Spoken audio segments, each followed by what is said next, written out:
যেভাবে দেখে, যেভাবে ভাবে, যেভাবে চিন্তা করে এবং যেভাবে সে সিদ্ধান্ত নেয়, এটাকে বলে তার mindset, the way of thinking.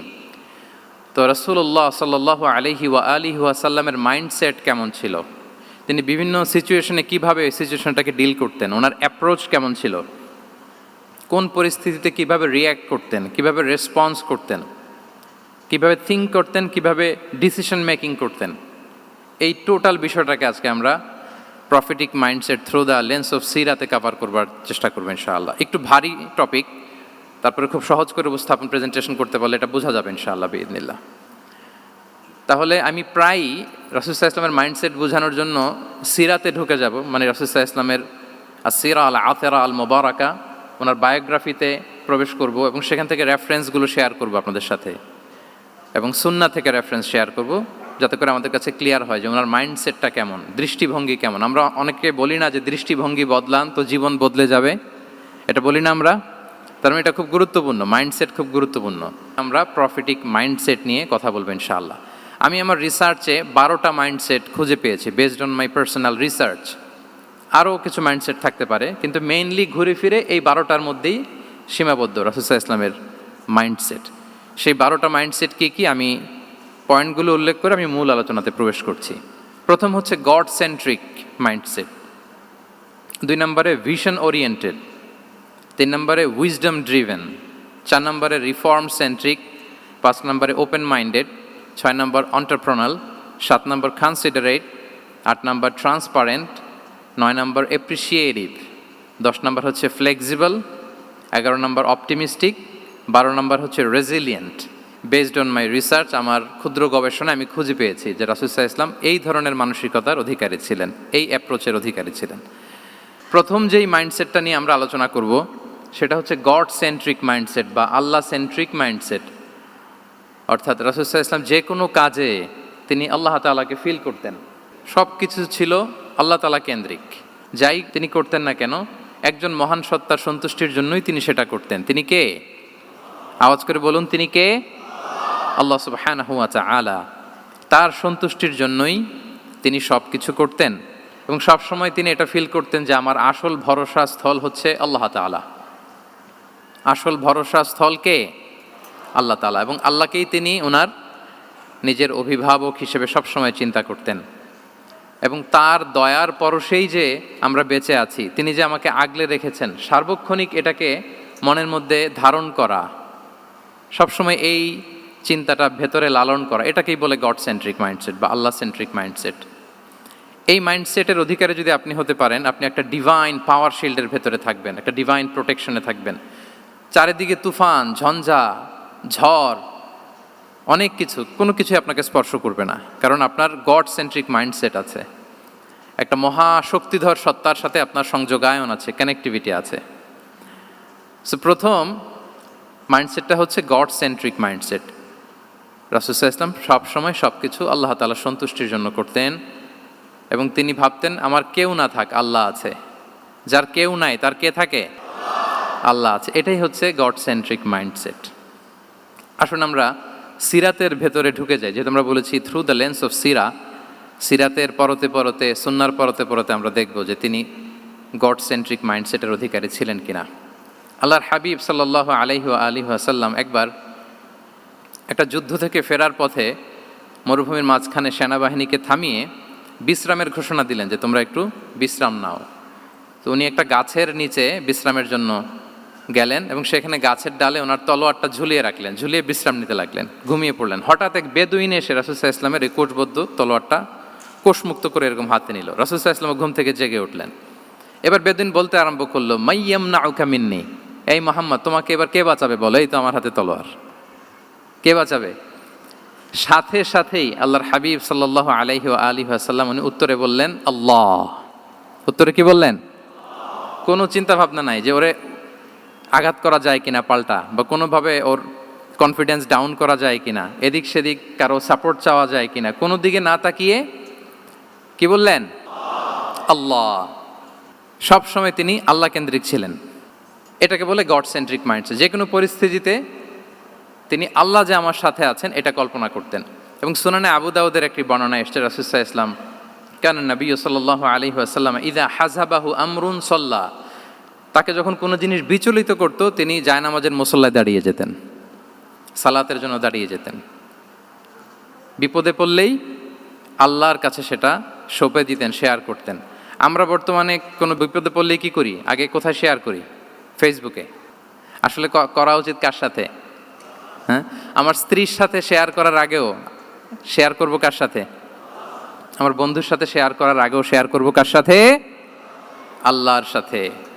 আমরা যদি হিজরতের ঘটনাটাকে একটু অ্যানালাইজ করি তাহলে দেখব যে গারে সাউরে যখন আল্লাহ রাসূল সাল্লাল্লাহু আলাইহি ওয়াসাল্লাম এবং আবু বকর রাদিয়াল্লাহু তাআলা আনহু ওনারা আশ্রয় নিয়েছিলেন রাত্রিবেলায়, কুরাইশরা যখন খুঁজতেছিল, আবু বকর রাদিয়াল্লাহু তাআলা আনহু বলেন যে কুরাইশদের পা দেখা যাচ্ছে, ওরা যে হেঁটে যাচ্ছে, একটু উকি মারলেই আমাদেরকে দেখা যায়। তিনি অত্যন্ত ভীত সন্ত্রস্ত, তটস্থ, নিজের জন্য নয়, রাসূল সাল্লাল্লাহু আলাইহি ওয়াসাল্লামের সেফটির জন্য। রাসূল সাল্লাল্লাহু আলাইহি ওয়াসাল্লাম আবু বকর রাদিয়াল্লাহু তাআলা আনহুকে বলেন যে আবু বকর চিন্তা করো না, লা তাহসান ইন্নাল্লাহা মা'ানা, আবু বকর চিন্তা করো না, আল্লাহ আমাদের সাথে আছেন। সুবহানাল্লাহ, আমাদের সাথে কে আছেন? আল্লাহ আমাদের সাথে আছেন। এটা হচ্ছে গড সেন্ট্রিক মাইন্ডসেটের উদাহরণ। আপনার মনকে বুঝাতে হবে যে আল্লাহ আমার সাথে আছে। মনকে তুমি বুঝিয়ে বলো আল্লাহ আছে আমার সাথে। এই বাক্যটা মুখস্থ করা যাবে? মনকে তুমি বুঝিয়ে বলো আল্লাহ আছেন আমার সাথে। আপনার পুরো জীবনের সব কাজের সাথে যদি এই বাক্যটাকে মিলিয়ে ফেলতে পারেন দেখবেন যে কোনো কিছুই আপনার ক্ষতি করতে পারতেছে না। এটাকে বলে গড সেন্ট্রিক মাইন্ডসেট। আল্লাহ আমার সাথে আছেন, কেউ নাই কিন্তু আল্লাহ তাআলা আমার সাথে আছেন। এবং গড সেন্ট্রিক মাইন্ডসেটের সবচেয়ে বড় সুবিধা হচ্ছে আপনার মনে কখনো হতাশা কাজ করবে না, হতাশা বাঁধবে না, কারণ আপনার সাথে এক মহাশক্তিধরের কানেক্টিভিটি আছে। তিনি কে বলুন তো আওয়াজ করে?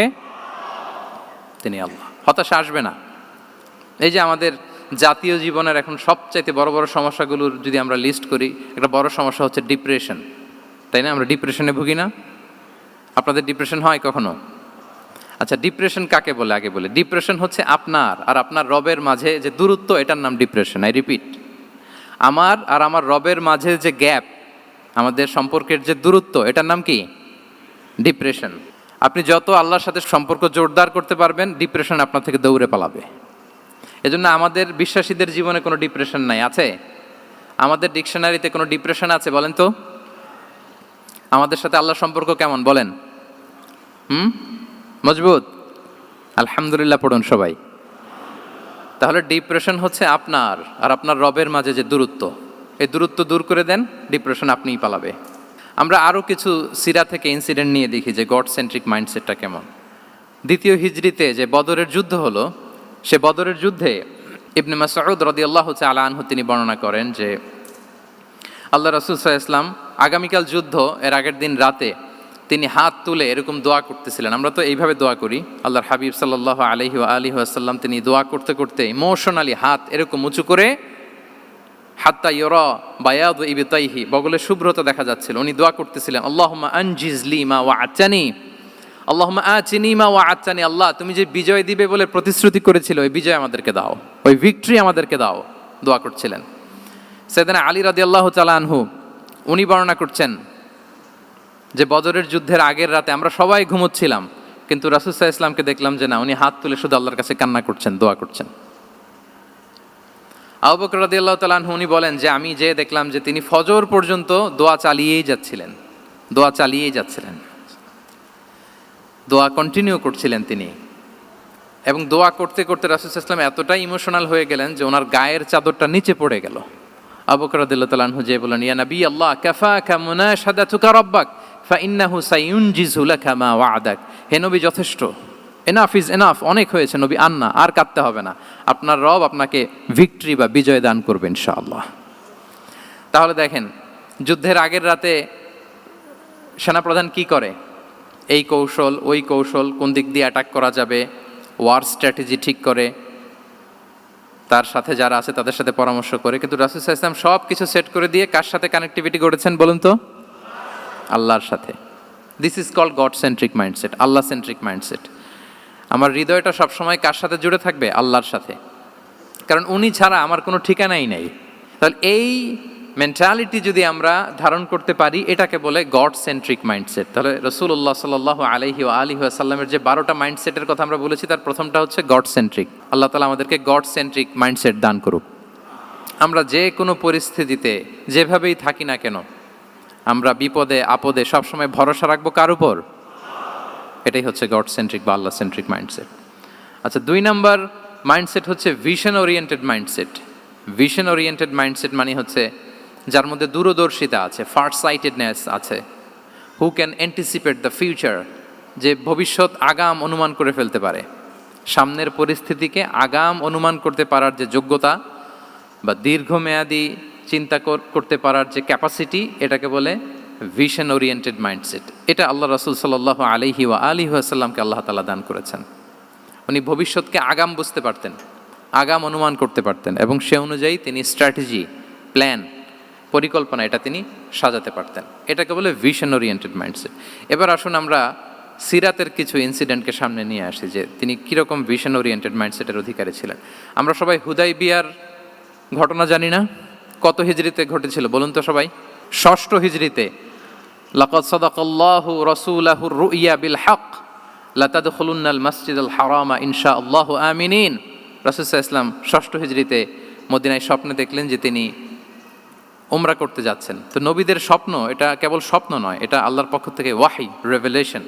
তো সেই হিসেবে তিনি 1400 সাহাবা নিয়ে উমরা করতে চলে গেলেন মক্কায়, কিন্তু মক্কাবাসী ঢুকতে দিল না, থামিয়ে দেয়া হলো। তো তখন একটা চুক্তি হয়েছিল, ওই চুক্তিতে বলা হলো, রাসূল সাল্লাল্লাহু আলাইহি ওয়াসাল্লাম লিখতে বললেন যে লিখো মিন মুহাম্মদ রাসূলিল্লাহ, আল্লাহর রাসূল মুহাম্মদের পক্ষ থেকে কুরাইশদের সাথে এই চুক্তি। কুরাইশরা আপত্তি করলো যে না, শুধু মুহাম্মদ লেখা যাবে, রসুলুল্লাহ লেখা যাবে না, কারণ তুমি যে রসুলুল্লাহ, আল্লাহর রসুল, এটা যদি আমরা মেনে নেই তাহলে তোমার সাথে আর আমাদের দ্বন্দ্ব কিসের, আমরা তো ভাই ভাই হয়ে গেলাম, রসুলুল্লাহ কাটো। সাহাবারা কেউ রাজি হয় না, বিশেষ করে ওমরে ফারুক রাদিয়াল্লাহু তাআলা, উনি রাজি হয় না, না না এটা কাটা যাবে না। রাসূল সাল্লাল্লাহু আলাইহি ওয়াসাল্লাম অনেক বলে কয়ে বুঝালেন যে না, দীর্ঘমেয়াদী চিন্তা করতে গেলে আমাদের এখন একটা শান্তি চুক্তির দরকার আছে, যাতে করে আমরা আমাদের গ্লোবাল নেভিগেশন সিস্টেম, দাওয়া সিস্টেমকে আরও স্ট্রং করতে পারি। অনেক বলে কয়ে রাসূলুল্লাহ কাটা হলো। এরপর তারা বলে চুক্তিতে লিখো যে এই বছর উমরা করতে দেয়া হবে না, এই বছর ফিরে যাবেন আপনারা সবাই। এটাও সাহাবারা রাজি হয় না, আল্লাহ রাসূল সাল্লাল্লাহু আলাইহি ওয়াসাল্লাম রাজি হলেন।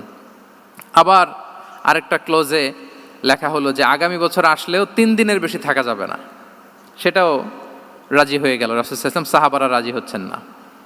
এরপর মক্কা থেকে কোনো লোক মদিনায় গেলে মদিনাবাসী তাকে রাখতে পারবে না, ফেরত দিতে হবে। কিন্তু মদিনা থেকে কোনো লোক মক্কায় আসলে মক্কাবাসী তাকে ফেরত দিতে বাধ্য থাকবে না। দেখেন, একটার পর একটা মুসলমানদের বিরুদ্ধে সব ক্লোজ যাচ্ছে, কোনো সাহাবীরাই রাজি হচ্ছেন না। কিন্তু আল্লাহ রাসূল সাল্লাল্লাহু আলাইহি ওয়া আলিহি ওয়াসাল্লাম তিনি বললেন যে না, লিখো লিখো। উমরে ফারুক রাদিয়াল্লাহু তাআলা আনহু এতটাই রাগান্বিত হলেন, তিনি প্রশ্ন করলেন, ইয়া রাসূলুল্লাহ, আলাইসা আনতা নাবিয়্যুন হক, আপনি এই যে কম্প্রোমাইজের পর কম্প্রোমাইজ করে যাচ্ছেন, আপনি কি সত্য নবী নন, সত্য রাসূল নন? আলাসনা আলা দীনিন হক, আমরা কি সত্যের উপর প্রতিষ্ঠিত নই? আলাইসাল কুরআনু কিতাবুন হক, তো সব যদি সত্য হয় আপনি কেন এগুলো মানছেন? রাসূল সাল্লাল্লাহু আলাইহি ওয়াসাল্লাম বললেন যে ওমর, তুমি বাদ সেদো না, মেনে নাও। মেনে নিলেন, এবং এই মেনে নেওয়াটাকে আল্লাহ ভিক্টরি বলে ঘোষণা দিলেন, বিজয় বলে। আল্লাহু আকবার। ইন্না ফাতাহনা লাকা ফাতহাম মুবিনা। এবং হুদাইবিয়ার এই সন্ধি থেকেই বেসিকলি মক্কা বিজয় ওইদিকে ত্বরান্বিত হয়েছে গতি প্রবাহটা। কারণ রাসূল সাল্লাল্লাহু আলাইহি ওয়াসাল্লাম অনেক দূর দেখেছেন, সাহাবারাই সামনের কিছু বিষয়ে তারা খেয়াল করছেন, কিন্তু রাসূলুল্লাহ সাল্লাল্লাহু আলাইহি ওয়া আলিহি ওয়াসাল্লাম তিনি অনেক দূর দেখতে পাচ্ছেন। আচ্ছা বলেন, 3 তলার উপর থেকে একজন একটা ভিউ দেখতে পায়, আর 30 তলা উপর থেকে আরেকজন একটা কন্ডোমিনিয়ামের উপর থেকে একটা পানোরামিক ভিউ দেখতে পায়, দুইজনের ভিউ দেখা কি একরকম হয়? বলেন, একরকম হবে? কখনোই হবে না। তাহলে 30 তলার উপর থেকে যিনি দেখবে তিনি একটা পানোরামিক ভিউ দেখবে, দ্য টোটাল সিনারিও তার কাছে ক্রিস্টাল ক্লিয়ার হবে, যেটা সাহাবা রিদওয়ানুল্লাহি তাআলা আলাইহিম আজমাইন ওনাদের কাছে ক্লিয়ার ছিল না। এবং ঠিকই এই যে এটা তো বেশি দিন স্থায়ীও হয়নি, 6ষ্ঠ হিজরি থেকে 8ম হিজরি, মাত্র 3 বছরের ব্যবধানে রাসূল সাল্লাল্লাহু আলাইহি ওয়াসাল্লাম যত রিজিওনাল সুপার পাওয়ার ছিল, ওয়ার্ল্ড সুপার পাওয়ার ছিল, পার্সিয়ান এম্পায়ার, তারপর Roman empire, Byzantine empire, Egyptian empire, সব এম্পায়ারদের কাছে চিঠি পাঠিয়েছেন, সালামুন আলা মান ইত্তাবা আল হুদা আসলিম তাসলাম। এবং ইসলামের এক্সপান্ড হয়েছে, ওনার গ্লোবাল নেভিগেশন সিস্টেম উনি চালু করেছেন। এর কারণ কি? উনি ছিলেন ভিশন ওরিয়েন্টেড মাইন্ডসেটের অধিকারী, দূরদর্শী, অনেক দূর দেখতে পেতেন, অনেক দূর তিনি দেখতে পেতেন, দীর্ঘমেয়াদী তিনি পরিকল্পনা করতে পারতেন। এটা হচ্ছে ভিশন ওরিয়েন্টেড মাইন্ডসেট যারা হয় তাদের ক্যারেক্টারিস্টিক্স বা ফিচার। আরও একটা উদাহরণ দেই, আপনারা কি বলতে পারেন আবিসিনিয়াতে নবুয়তি কত সালে সাহাবারা হিজরতে গিয়েছিল বলতে পারবেন কেউ? হ্যাঁ, নবুয়তি কত সালে? পঞ্চম সালে। হ্যাঁ, নবুয়তি পঞ্চম বছর ওনারা আবিসিনিয়াতে, বর্তমানে যেটা ইথিওপিয়া বা ইরিত্রিয়া, সেখানে সাহাবারা হিজরতে গিয়েছিলেন। এবং আবিসিনিয়াতে এই যে হিজরতে গেল, তারা সবাই মিলে ফিরে এসেছিল মদিনায় কবে, এটা কি কেউ জানেন? আল্লাহু আকবার, মাশাআল্লাহ মাশাআল্লাহ। বসুন। খায়বার বিজয়ের দিন এসেছিলেন। আবিসিনিয়াতে যারা হিজরতে গিয়েছিলেন তারা মদিনায় ব্যাগ এন্ড ব্যাগেজ সব কিছু নিয়ে খায়বার বিজয়ের সময়, মানে সপ্তম হিজরিতে এসেছিলেন। তো রাসূল সাল্লাল্লাহু আলাইহি ওয়াসাল্লাম যখন মক্কা থেকে মদিনায় হিজরত করলেন, সব সাহাবারা মদিনায় চলে আসছেন। মদিনায় এখন একটা ইসলামিক সোসাইটি, ইসলামিক স্টেট। বদরের যুদ্ধে মুসলমানদের বিজয়, খন্দকে বিজয়, খন্দক তো পঞ্চমে। তারপরে ওনারা কেন আসে না বলেন তো? আসেনি। সপ্তম হিজরিতে এসেছেন। জাফর রাদিয়াল্লাহু তাআলা আনহুর নেতৃত্বে, সাইয়েদনা আলী রাদিয়াল্লাহু তাআলা আনহুর আপন ভাই, বড় ভাই, ওনার নেতৃত্বে যখন সপ্তম হিজরিতে ওখানে যাওয়ার 15 বছর পর যখন তারা সবাই ফিরলেন, রাসূল সাল্লাল্লাহু আলাইহি ওয়াসাল্লাম এত খুশি হলেন, তিনি বললেন, মা আদরি বি আইয়িহিমা আনা আফরাহ বি ফাতহি খাইবার আও বি কুদুমি জাফর। আমি কোনটাতে বেশি খুশি আজকে আমি জানি না, খায়বার বিজয়ে বেশি খুশি না আমার ভাই জাফরকে পেয়ে বেশি খুশি। আল্লাহু আকবার, এত খুশি হয়েছিলেন। তো এখন এমনি তো মনে প্রশ্ন জাগে যে রাসূল সাল্লাল্লাহু আলাইহি ওয়াসাল্লাম যখন মদিনায় চলে আসলেন, কোরআনের আয়াতগুলো নাজিল হয়, সালাত ফরজ হলো, জাকাত আসলো, সব হলো, একটার পর একটা হচ্ছে, ইসলামিক স্টেট, তো ওনারাই কেন আবিসিনিয়াতে পড়ে আছেন? প্রশ্ন জাগে না? ওই সময় একটা ক্রাইসিস মোমেন্ট ছিল, তখন ওনারা গিয়েছিল আবিসিনিয়াতে, কিন্তু আসে না কেন? ওনারা এসেছেন সপ্তম হিজরিতে। এর কারণ আবিসিনিয়ায় কিছু মুসলিমদেরকে রেখে দেওয়া, এটা রাসূলুল্লাহ সাল্লাল্লাহু আলাইহি ওয়াসাল্লামের প্ল্যান বি ছিল। কি ছিল? Plan B. রাসূল সাল্লাল্লাহু আলাইহি ওয়াসাল্লাম অপেক্ষা করছিলেন যে মদিনাকে প্রথমে ইন্টারনাল যত থ্রেট আছে এগুলো থেকে মুক্ত করতে হবে, এরপরে মদিনাকে যত এক্সটার্নাল থ্রেট আছে এগুলো থেকে মুক্ত করতে হবে। সব যখন মুক্ত করে উনি দেখলেন যে না, মদিনা সেফ জোন, এখন আর আলাদা একটা বেজ, একটা এক্সট্রা সেফ জোন বা এডিশনাল বেজ আমার কোথাও দরকার নাই, তখনই তিনি লোক পাঠালেন যে যাও, জাফরের নেতৃত্বে আবিসিনিয়ায় যারা হিজরত করেছে তারা সবাই মদিনায় চলে আসো। সুবহানাল্লাহ বিহামদি। তাহলে একটা প্ল্যানে কাজ করতেন না। আমরা তো এরকম করি, একটাই প্ল্যান। প্ল্যান কয়টা? এটা যদি ওয়ার্ক না করে শেষ, আমু নাই সালাও নাই। কিন্তু রাসূলুল্লাহ সাল্লাল্লাহু আলাইহি ওয়া আলিহি ওয়াসাল্লামের প্ল্যান এ ছিল, প্ল্যান বি ছিল, প্ল্যান সি ছিল। প্ল্যান এ ওয়ার্ক না করলে প্ল্যান বিতে যেতেন, বি ওয়ার্ক না করলে সিতে যেতেন, এইভাবে তিনি কাজ করতেন। তাহলে এটা হচ্ছে বেসিকলি ভিশন ওরিয়েন্টেড মাইন্ডসেটের অধিকারী যারা, তারা এটা করে, যারা ফিউচারকে অ্যান্টিসিপেট করতে পারে, আগাম অনুভব করতে পারে যে কি হতে পারে সামনে।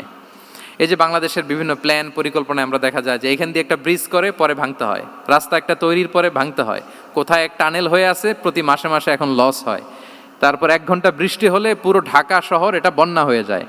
এগুলো হচ্ছে একাধিক প্ল্যান না থাকা, ভিশনারি অ্যাটিটিউডের অধিকারী না হওয়ার কারণে এই ঝামেলাগুলো আমাদের হচ্ছে। তো প্রফেটিক সিরার এই প্রফেটিক মাইন্ডসেট থেকে আমাদের নেয়ার বিষয় হচ্ছে এটা, যে আমাদেরকে ভিশনারি অ্যাটিটিউডের হতে হবে। রাসূল সাল্লাল্লাহু আলাইহি ওয়াসাল্লাম ভিশন ওরিয়েন্টেড মেন্টালিটির ছিলেন। আগাম, আজ থেকে 50 বছর পরে বাংলাদেশে কি ক্রাইসিস হতে পারে, আজ থেকে ঠিক 100 বছর পরে বাংলাদেশে কি হতে পারে, ওই রোড ম্যাপকে সামনে রেখে আমাদেরকে প্ল্যান করতে হবে। এটাকে বলে ভিশন ওরিয়েন্টেড মাইন্ডসেটের অধিকারী হওয়া। 3 নাম্বার হচ্ছে উইজডম ড্রিভেন মাইন্ডসেট। উইজডম মানে হচ্ছে প্রজ্ঞা। প্রজ্ঞা কি? জ্ঞান আর কমন সেন্স দুইটা একসাথে হইলে ওইটারে প্রজ্ঞা বলে। When the knowledge and common sense join together, it reflects as wisdom. আপনার জ্ঞান এবং আপনার কমন সেন্স একসাথে হইলে ওইটা উইজডম হয়ে যায়। রাসূল সাল্লাল্লাহু আলাইহি ওয়াসাল্লাম ছিলেন প্রজ্ঞায় সমৃদ্ধ এক মননের অধিকারী। ওনার সব কিছুতেই প্রজ্ঞা ছিল। উইজডম ইন গিভিং অ্যাডভাইস, উপদেশ দেওয়ার সময় ছিল। উইজডম ইন পলিসি মেকিংয়ের সময় সেখানে প্রজ্ঞা ছিল। Wisdom in action, strategic plan, কোনো স্ট্র্যাটেজিক প্ল্যানের ক্ষেত্রে প্রজ্ঞা ছিল। রাসূল সাল্লাল্লাহু আলাইহি ওয়াসাল্লাম একই প্রশ্নের উত্তর এক একজনকে এক একভাবে দিতেন। অনেক সাহাবারা জিজ্ঞেস করতেন যে রাসূলুল্লাহ, একই প্রশ্ন, একে বললেন এইটা, ওরে বললেন ওইটা, ওরে বললেন আরেকটা, এটা কেন? তো রাসূল সাল্লাল্লাহু আলাইহি ওয়াসাল্লাম বললেন যে আমি জানি ওর কিসে ঘাটতি, আমি জানি ওর কি প্রয়োজন, আমি জানি ওকে কোন নাসিহাটা দিলে কাজ করবে, ফলে এক একজনকে আমি এক একভাবে ক্লারিফাই করেছি। আল্লাহু আকবার। This is called wisdom. আচ্ছা, উইজডম, রাসূল সাল্লাল্লাহু আলাইহি ওয়াসাল্লাম যে উইজডম ড্রিভেন মাইন্ডসেটের অধিকারী ছিলেন, এটার কয়েকটা এক্সাম্পল আমরা সিরাত থেকে দেখি। মক্কা বিজয় হয়েছে কত হিজরিতে? অষ্টম হিজরিতে যখন মক্কা বিজয় হলো, তখন রাসূল সাল্লাল্লাহু আলাইহি ওয়াসাল্লাম আম্মাজান আয়েশার সাথে গল্প করছিলেন আর বলছিলেন, আয়েশা, লাউলা হাদাসাতু আহদি কওমিকা বিল কুফরি লানাকাতুল কাবাতা ওয়ালা জাআলতুহা আলা আসাসি ইব্রাহিম। আয়েশা, তোমার এই মক্কাবাসী, তোমার এলাকার লোকজন যদি একটা ক্যাওস সৃষ্টি না করতো, তাহলে কাবার যে আসল শেপ, আমি ওই আসল শেপে এটাকে ফেরত নিতাম, কিন্তু নিতে গেলে এখন একটা ঝামেলা বাঁধবে, এজন্য নিব না। ব্যাপারটা হচ্ছে, আমরা এখন যে কাবাটাকে দেখি এটা হচ্ছে স্কয়ার আকৃতির। স্কয়ার মানে কি? বর্গাকৃতি, তাই তো? বর্তমান কাবা কোন আকৃতির বলেন তো? একটা বড় কিউবের সাইজ না? দূর থেকে দেখলে মনে হয় একটা বড় কিউবের সাইজ, কিউবের আকৃতি মানে স্কয়ার, চতুর্ভুজ। কিন্তু সৈয়দনা ইব্রাহিম আলাইহিস সালাম যে কাবা নির্মাণ করেছিলেন, এটা কিন্তু এরকম কিউব ছিল না, ওইটা ছিল রেক্ট্যাঙ্গেল। রেক্ট্যাঙ্গেল ছিল, মানে আয়তাকৃতির ছিল, এরকম লম্বা। এই যে এই টেবিলটা যেরকম, টেবিলের যে শেপ এইরকম ছিল, এরকম লম্বা কাবাঘর ছিল আয়তাকৃতির। কিন্তু এখন এটা কমে স্কয়ার আকৃতির হয়ে গেছে।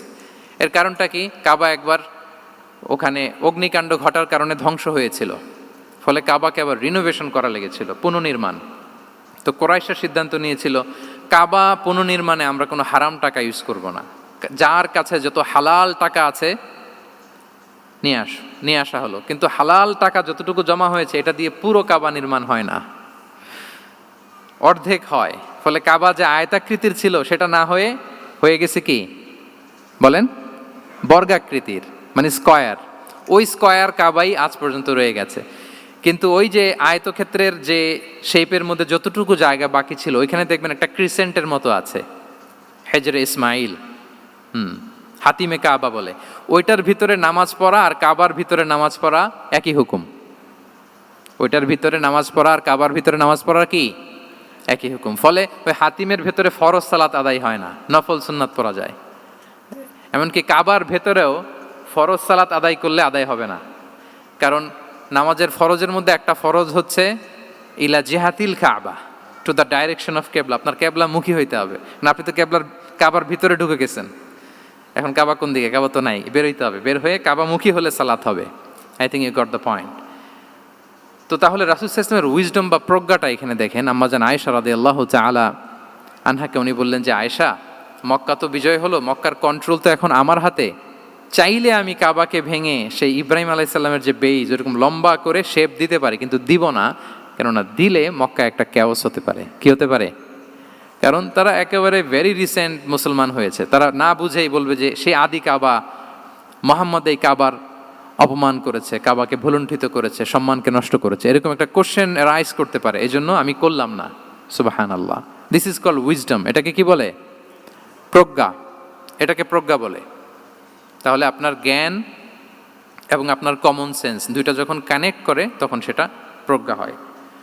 প্রজ্ঞার আরেকটা উদাহরণ যদি দেই সিরাত থেকে, রাসূল সাল্লাল্লাহু আলাইহি ওয়াসাল্লামের যে কনফ্লিক্ট রিজলভিং ক্যাপাসিটি ছিল, যখন কাবাকে পুনর্নির্মাণ করা হচ্ছে, তখন হাজরে আসওয়াদকে বের করা লেগেছিল, এবং রিনোভেশন শেষে আবার হাজরে আসওয়াদকে তার জায়গা মতো, মানে ব্ল্যাক স্টোন, যেটাতে চুমু দিলে মানুষের গুনাহ মাফ হয়ে যায়, হাজরে আসওয়াদ, চিনতে পেরেছেন না? ফলে অনেক বোনেরা যাদের জন্য হেজাব নিকাব মেনটেন করা হচ্ছে ফার্জ, পর্দার কোনো বালাই নাই, পুরুষের সাথে ধাক্কা ধাক্কি করে তার শরীর মিশে যাচ্ছে, গা মিশে যাচ্ছে, ধাক্কা ধাক্কি করে একটা সুন্নতের জন্য ফরজকে স্যাক্রিফাইস করে ফেলতেছে। মানে ফোকাস ঠিক নাই আর কি, কোথায় যে কোনটা করতে হবে ওইটাই ভুলে গেছে। তো এই হাজরে আসওয়াদ পাথরকে আবার জায়গা মতো রাখতে হবে। এখন কে রাখবে, এই নিয়ে মারামারি মক্কায়। বড় বড় চারটা গোত্র বলে, এই গোত্র বলে আমি রাখবো, এই গোত্র বলে আমি রাখবো, আরেক গোত্র বলে রক্তের গঙ্গা বইয়ে দেবো মক্কায়, কিন্তু এই সম্মান অন্যকে নিতে দিব না, কারণ ইটস ভেরি প্রেস্টিজিয়াস ইস্যু। যা আমাদের গোত্র এই ব্ল্যাক স্টোন হাজরে আসওয়াদকে নিয়ে জায়গা মতো রেখেছে, এটা কাউকে দিব না। তো সবাই যখন মারমুখী, তখন আল্লাহ রাসূল সাল্লাল্লাহু আলাইহি ওয়া আলিহি ওয়াসাল্লাম তিনি সমাধান দিলেন যে মারামারির দরকার নাই, একটা চাদর নিয়ে আসো। নিয়ে আসা হলো। 4 গোত্রের 4 লিডারকে বললেন, চাদরের 4 কোণা ধরো। 4 জন 4 কোণা ধরলো। রাসূল সাল্লাল্লাহু আলাইহি ওয়াসাল্লাম তিনি পাথরটা নিয়ে মাঝখানে রাখলেন। এবার 4 নেতাকে বললো, আসো, জাতীয় 4 নেতা চলে আসো, কাবার সামনে চলে আসলো। এরপরে আল্লাহ রাসূল সাল্লাল্লাহু আলাইহি ওয়াসাল্লাম ওনার মোবারক হাত দিয়ে, বরকতময় হাত দিয়ে হাজরা আসওয়াদকে নিয়ে নিজ হাতে রাখলেন। এবার সবাই হ্যাপি, কারণ অংশগ্রহণ করতে পারছে। আসলে মূল স্ট্যাটাস কিন্তু চলে গেছে রাসূলের দিকে, নাকি? ওরা তো এটা টাচও করতে পারে নাই, পারছে? ওরা চাদর ধরেই হ্যাপি। কিন্তু পাথরটা ধরেছিল কে? রাসূল সাল্লাল্লাহু আলাইহি ওয়াসাল্লাম। চাদরে রেখেছিল কে? রাসূল সাল্লাল্লাহু আলাইহি ওয়াসাল্লাম। চাদর থেকে নিয়ে আবার কাবা ঘরে সেট করেছিল কে? রাসূলুল্লাহ সাল্লাল্লাহু আলাইহি ওয়াসাল্লাম। এভাবে উনি কনফ্লিক্ট রিজলভ করতেন থ্রু হিজ উইজডম, ওনার প্রজ্ঞার মধ্য দিয়ে। আমরা যদি তায়েফের ঘটনা দেখি, রক্তাক্ত হয়েছেন, পাহাড় রক্ষী ফেরেশতারা এসে বলেছে রাসূলুল্লাহ জাস্ট অর্ডার করেন, আমরা কলাপস করবো এমনভাবে the entire Taif city will be collapsed, একেবারে স্ম্যাশ করে দিব, পাউডার হয়ে যাবে। রাসূল সাল্লাল্লাহু আলাইহি ওয়াসাল্লাম বললেন না, বাল আরজু আন ইউখরিজাল্লাহু মিন আসলাবিহিম মান ইয়াবুদুল্লাহা ওয়াহদাহু ওয়া লা ইউশরিকু বিহি শাইআ। তিনি বললেন না, ওদেরকে ধ্বংস করে দিও না, ওদেরকে ধ্বংস করলে লা ইলাহা পড়বে কে? সুবহানাল্লাহ। কি উইজডম ড্রিভেন ছিলেন উনি। উনি বলেন যে আমি আশা করি, প্রত্যাশা রাখি, দোয়া করি যে ওরা আমাকে প্রত্যাখ্যান করেছে, কিন্তু ওদের যে নেক্সট জেনারেশন, ওরা সাক্ষী দেবে আশহাদু আল্লাহ ইলাহা ইল্লাল্লাহ ওয়া আশহাদু আন্না মুহাম্মাদার রাসূলুল্লাহ। এবং তাই হয়েছে। এখন তায়েফে যান, চারদিক থেকে আল্লাহু আকবার ধ্বনিতে মুখরিত তায়েফ, এবং এত চমৎকার শহর, এটা একটা ট্যুরিস্ট ডেস্টিনেশন হয়ে গেছে। সৌদি আরবিয়াতে যারা যায়, তায়েফ না গেলে লোকদের ভালো লাগে না। ঠান্ডা, সবুজ শ্যামল, রেইনফল হয়, ফলমূল পাওয়া যায়। আব্দুল্লাহ ইবনে আব্বাস রাদিয়াল্লাহু তাআলা আনহুর স্মৃতিধন্য মসজিদ আছে, অনেকগুলো ইউনিভার্সিটি আছে, ইসলামিক ইনস্টিটিউশন আছে। এই যে নয়নাভিরাম তায়েফ, এটা রাসূল সাল্লাল্লাহু আলাইহি ওয়াসাল্লামের উইজডমের ফসল। ওই দিন যদি রাগের চোটে বলতো যে হ্যাঁ দাও, স্ম্যাশ করে দাও, তাইলে এই যে যারা শাহাদা পড়েছে, মুসলিম হয়েছে, এটা কিন্তু হতো না। তাহলে এটা হচ্ছে রাসূল সাল্লাল্লাহু আলাইহি ওয়াসাল্লামের প্রজ্ঞার একটা উদাহরণ। আর একটা উদাহরণে যাই। রাসূল সাল্লাল্লাহু আলাইহি ওয়াসাল্লাম যখন আকাবার দ্বিতীয় শপথ করে ফেললেন ইয়াসরিববাসীর সাথে, তখনও মদিনা হয়নি, তো তখন মদিনাবাসী বলল যে রাসূলুল্লাহ, আপনি তো এখনো হিজরত করবেন না, তো আমাদেরকে কোরআন শিখাবে কে, সালাত শিখাবে কে? আপনি একজন দায়ী পাঠান, আমাদের সাথে একজন টিচার দেন। রাসূল সাল্লাল্লাহু আলাইহি ওয়াসাল্লাম তখনও মদিনাতে হিজরতে যাননি, আমাদের সাথে একজন দায়ী পাঠাবেন। তো রাসূল সাল্লাল্লাহু আলাইহি ওয়াসাল্লাম একজনকে দায়ী হিসেবে পাঠিয়েছিলেন। বলেন ওই দায়ীর নাম কি? কি নাম? মুসআব ইবনে উমাইর রাদিয়াল্লাহু তাআলা আনহু, যিনি উহুদের যুদ্ধে শহীদ হয়েছিলেন, উনাকে পাঠিয়েছিলেন। দেখেন, উনি আবু বকর রাদিয়াল্লাহু তাআলা আনহুকে পাঠান নাই, পাঠিয়েছেন ওমর ফারুককে, ওসমান রাদিয়াল্লাহু তাআলা আনহু, আলী রাদিয়াল্লাহু তাআলা আনহু, কাউকে পাঠাইছেন? কারে পাঠালেন? মুসআবকে। এর কারণ হচ্ছে উনি দেখতে খুব স্মার্ট ছিলেন, খুব ড্যাশিং ফেসের অধিকারী ছিলেন, মক্কার এলিট ফ্যামিলির একজন যুবক ছিলেন, এবং উনি সবচাইতে দামি দামি পারফিউম কালেক্ট করে ওইটা দিতেন। উনি মক্কার কোনো রাস্তা দিয়ে হেঁটে গেলে লোকজন বুঝতো এই রাস্তা দিয়ে কিছুক্ষণ আগে হেঁটে গিয়েছে মুসআব ইবনে উমাইর। সুবহানাল্লাহ। আমরা বাংলায় বলি না যে আগে দর্শনদারি পরে গুণবিচারী, এই কথাটার সাথে পরিচিত আপনারা? আগে দর্শনদারি পরে গুণবিচারী। আল্লাহ তাআলা এক একজনকে আমাদেরকে এক এক অবয়বে সৃষ্টি করেছেন। হুয়াল্লাযী ইউসাউবিরুকুম ফিল আরহামি কাইফা ইয়াশা। আল্লাহর একটা নাম হচ্ছে তিনি আল মুসাউবির, দ্য ডিজাইনার। মায়ের গর্ভে থাকতেই আমাদের কার চেহারা, কার কণ্ঠস্বর, কার স্কিন কালার, কে কীরকম হব, সব ফিক্স তিনি ঠিক করে দিয়েছেন। এটা আল্লাহর দেয়া। কিন্তু রাসূল সাল্লাল্লাহু আলাইহি ওয়াসাল্লামের উইজডমের ব্যাপার হচ্ছে তিনি আবু বকর রাদিয়াল্লাহু তাআলা আনহু, ওমর রাদিয়াল্লাহু তাআলা আনহু, ওসমান আলী, কাউকে চুজ না করে কাকে পাঠালেন? মুসআব ইবনে উমাইরকে। যে তাকে দেখলেই সবাই আগে পাগল হয়ে যায়, মানে ইমপ্রেস হয়ে যায়। হ্যাঁ, ফার্স্ট ইমপ্রেশনটা তার খুব ভালো, খুব ভালো। উনি মুসআব ইবনে উমাইরকে পাঠালেন, এবং যেই প্ল্যান সেই কাজ। উনি যে পুরো মদিনা কাঁপায় ফেলছেন, মাশাআল্লাহ। মদিনার ঘরে ঘরে উনি ইসলামের বার্তা পৌঁছে দিয়েছেন, এবং স্বয়ং রাসূলুল্লাহ সাল্লাল্লাহু আলাইহি ওয়াসাল্লামের আগে তিনি মদিনাতে জুমার নামাজ পড়েছিলেন। কারণ জুমার বিধান আসছে, কিন্তু মক্কা এমন একটা ল্যান্ড যেখানে এখনো জুমা পড়া আবশ্যক হয় নাই, চারদিকে কুফর বেষ্টিত। তো রাসূল সাল্লাল্লাহু আলাইহি ওয়াসাল্লাম লোক পাঠিয়েছেন যে জুমার বিধান এসছে, মুসাব তুমি কিন্তু মদিনায় যারা আছে তাদেরকে নিয়ে জুমা পড়ে ফেলো। তো মুসাব রাদিয়াল্লাহু তাআলা আনহু স্বয়ং রাসূলুল্লাহ সাল্লাল্লাহু আলাইহি ওয়াসাল্লামের আগে রাসূল সাল্লাল্লাহু আলাইহি ওয়াসাল্লামের পারমিশন নিয়ে মদিনাতে জুমা কায়েম করে ফেলছে। সুবহানাল্লাহি ওয়া বিহামদিহি। দেখেন, উইজডম ড্রিভেন পার্সোনালিটির অধিকারী ছিলেন, প্রজ্ঞার অধিকারী ছিলেন, অন্য কাউকে পাঠাননি। কাকে পাঠিয়েছেন? মুসআব ইবনে উমাইর। তাহলে উনি যেই কাজটাই করতেন, যেটা বলতেন, যেটাতে এঙ্গেজ হতেন, এর নেপথ্যে প্রজ্ঞা ছিল। কি ছিল ভাই? উইজডম ছিল। আল্লাহ যেন সেই উইজডম আমাদেরকে দান করেন, আল্লাহ যেন সেই প্রজ্ঞা দিয়ে আমাদেরকে সমৃদ্ধ করেন। আমরা সবাই পড়ি আমিন। 4 নাম্বার হচ্ছে রিফর্ম সেন্ট্রিক মাইন্ডসেট, মানে রাসূল সাল্লাল্লাহু আলাইহি ওয়াসাল্লাম সংস্কারবাদী ছিলেন আর কি। ভুলভাল দেখলে রিফর্ম করতেন, ইসলাহ করতেন, সংস্কার। এখন তো ওই যে অনেকগুলো সংস্কার কমিটি হলো দেখলাম বাংলাদেশে, খুব সুন্দর বিভিন্ন বিষয়ে সংস্কার হচ্ছে। এবং স্বাধীনতার পরে আমাদের বয়স তো আর বেশি না, মানে সব দলের লোকেরা মিলে একসাথে এরকম বসা, এরপর রাষ্ট্রীয় ইস্যু নিয়ে ডিসকাস করা, এরপর মাঝে মাঝে আবার ওয়ার্কআউট করা, আবার একটু মিষ্টি ঝগড়া করা, আবার একটু ফান করা, এই সব কিছুর মধ্য দিয়ে জাতির জন্য ভাবা, নতুন নতুন চিন্তা প্রণয়ন। That's very good, I do appreciate, এটা দরকার। এমন বাংলাদেশে তো আমরা চেয়েছিলাম, ঠিক কিনা বলেন? এই যে রিফর্ম হচ্ছে এটা অ্যাপ্রিসিয়েবল। রাসূল সাল্লাল্লাহু আলাইহি ওয়াসাল্লামের কিন্তু এই রিফর্ম সেন্ট্রিক মাইন্ডসেট ছিল। অন্যায় দেখলে, ভুলভাল দেখলে, অসঙ্গতি দেখলে, ইনকনসিস্টেন্সি দেখলে শুধরে দিতেন। শুদ্ধাচার অভিযান চালিয়েছেন মক্কাতেও মদিনাতেও, রিফর্ম করতেন। সব খারাপকে তিনি ভালো দিয়ে পরিবর্তন করে দিতেন। আসুন সিরাতের আয়নায়, থ্রু দ্য লেন্স অফ সিরা আমরা দেখি কিভাবে পরিবর্তন করতেন। রাসূল সাল্লাল্লাহু আলাইহি ওয়াসাল্লামের একটা আদাত বা হ্যাবিট ছিল, তিনি কোনো ব্যক্তির বা কোনো স্থানের কোনো বাজে নাম বা খারাপ নাম দেখলে ওটা ভালো নামে চেঞ্জ করে দিতেন। মক্কা থেকে মদিনায় হিজরতের আগে মদিনার নাম ছিল ইয়াসরিব। কি ছিল? ইয়াসরিব মানে হচ্ছে প্রতিশোধ বা নিন্দা বা ক্ষোভ বা ভর্ৎসনা, সবগুলোই খুব বাজে মিনিং ডিনোট করে। রাসূল সাল্লাল্লাহু বললেন, আমি যেই শহরে হিজরত করব এই শহরের নাম ক্ষোভ, এই শহরের নাম হিংসা, এটা হইতে পারে? বলেন। রাহমাতাল লিল আলামিন, হ্যাঁ, mercy and peace for the entire universe করে যাকে আল্লাহ পাঠিয়েছেন, উনি যেই শহরে থাকবেন ওই শহরের নাম প্রতিশোধের শহর, এটা হবে? উনি শহরের নাম চেঞ্জ করে দিলেন। উনি শহরের নাম দিলেন মদিনাতুন নবী। কি দিলেন? মদিনাতুন নবী, অথবা তবা তয়্যিবা, চেঞ্জ করে দিলেন, পরিবর্তন করে দিলেন। এক এলাকায় যে বিষ্ণু ইসলাম দেখলেন যে গাছপালা হয় না, উনি বললেন মাসমুহাদিহিল আরদ, এই জায়গার নাম কি? সবাই বলে ইসমুহা গাদেরা। গাদেরা মানে হচ্ছে মাকান লা নাবাতা ফিহি ওয়ালা শাজার, এমন জায়গা যেখানে ঘাস লতাপাতা কিছুই জন্মায় না। রাসূল সাল্লাল্লাহু আলাইহি ওয়াসাল্লাম বললেন, এই জন্যই তো ঘাস জন্মায় না, নাম তো রাখছো খুব বাজে একটা নাম। রাসূল সাল্লাল্লাহু আলাইহি ওয়াসাল্লাম বললেন, আজ থেকে এলাকার নাম গাদেরা নয়, এলাকার নাম আজকে থেকে খাদেরা। কি নাম? খাদেরা মানে কি বলেন? সবুজ, গ্রিন, এভারগ্রিন, সবুজ শ্যামল। এবং রাসূল সাল্লাল্লাহু আলাইহি ওয়াসাল্লাম যখন গ্রিন ল্যান্ড নাম দিয়ে দিলেন, এরপর থেকে সবুজ শ্যামল করে আল্লাহ জায়গাটাকে বরকতময় করে দিলেন। Changing names. এক সুন্দরী নারীকে বললেন মাসমুকি, কি নাম?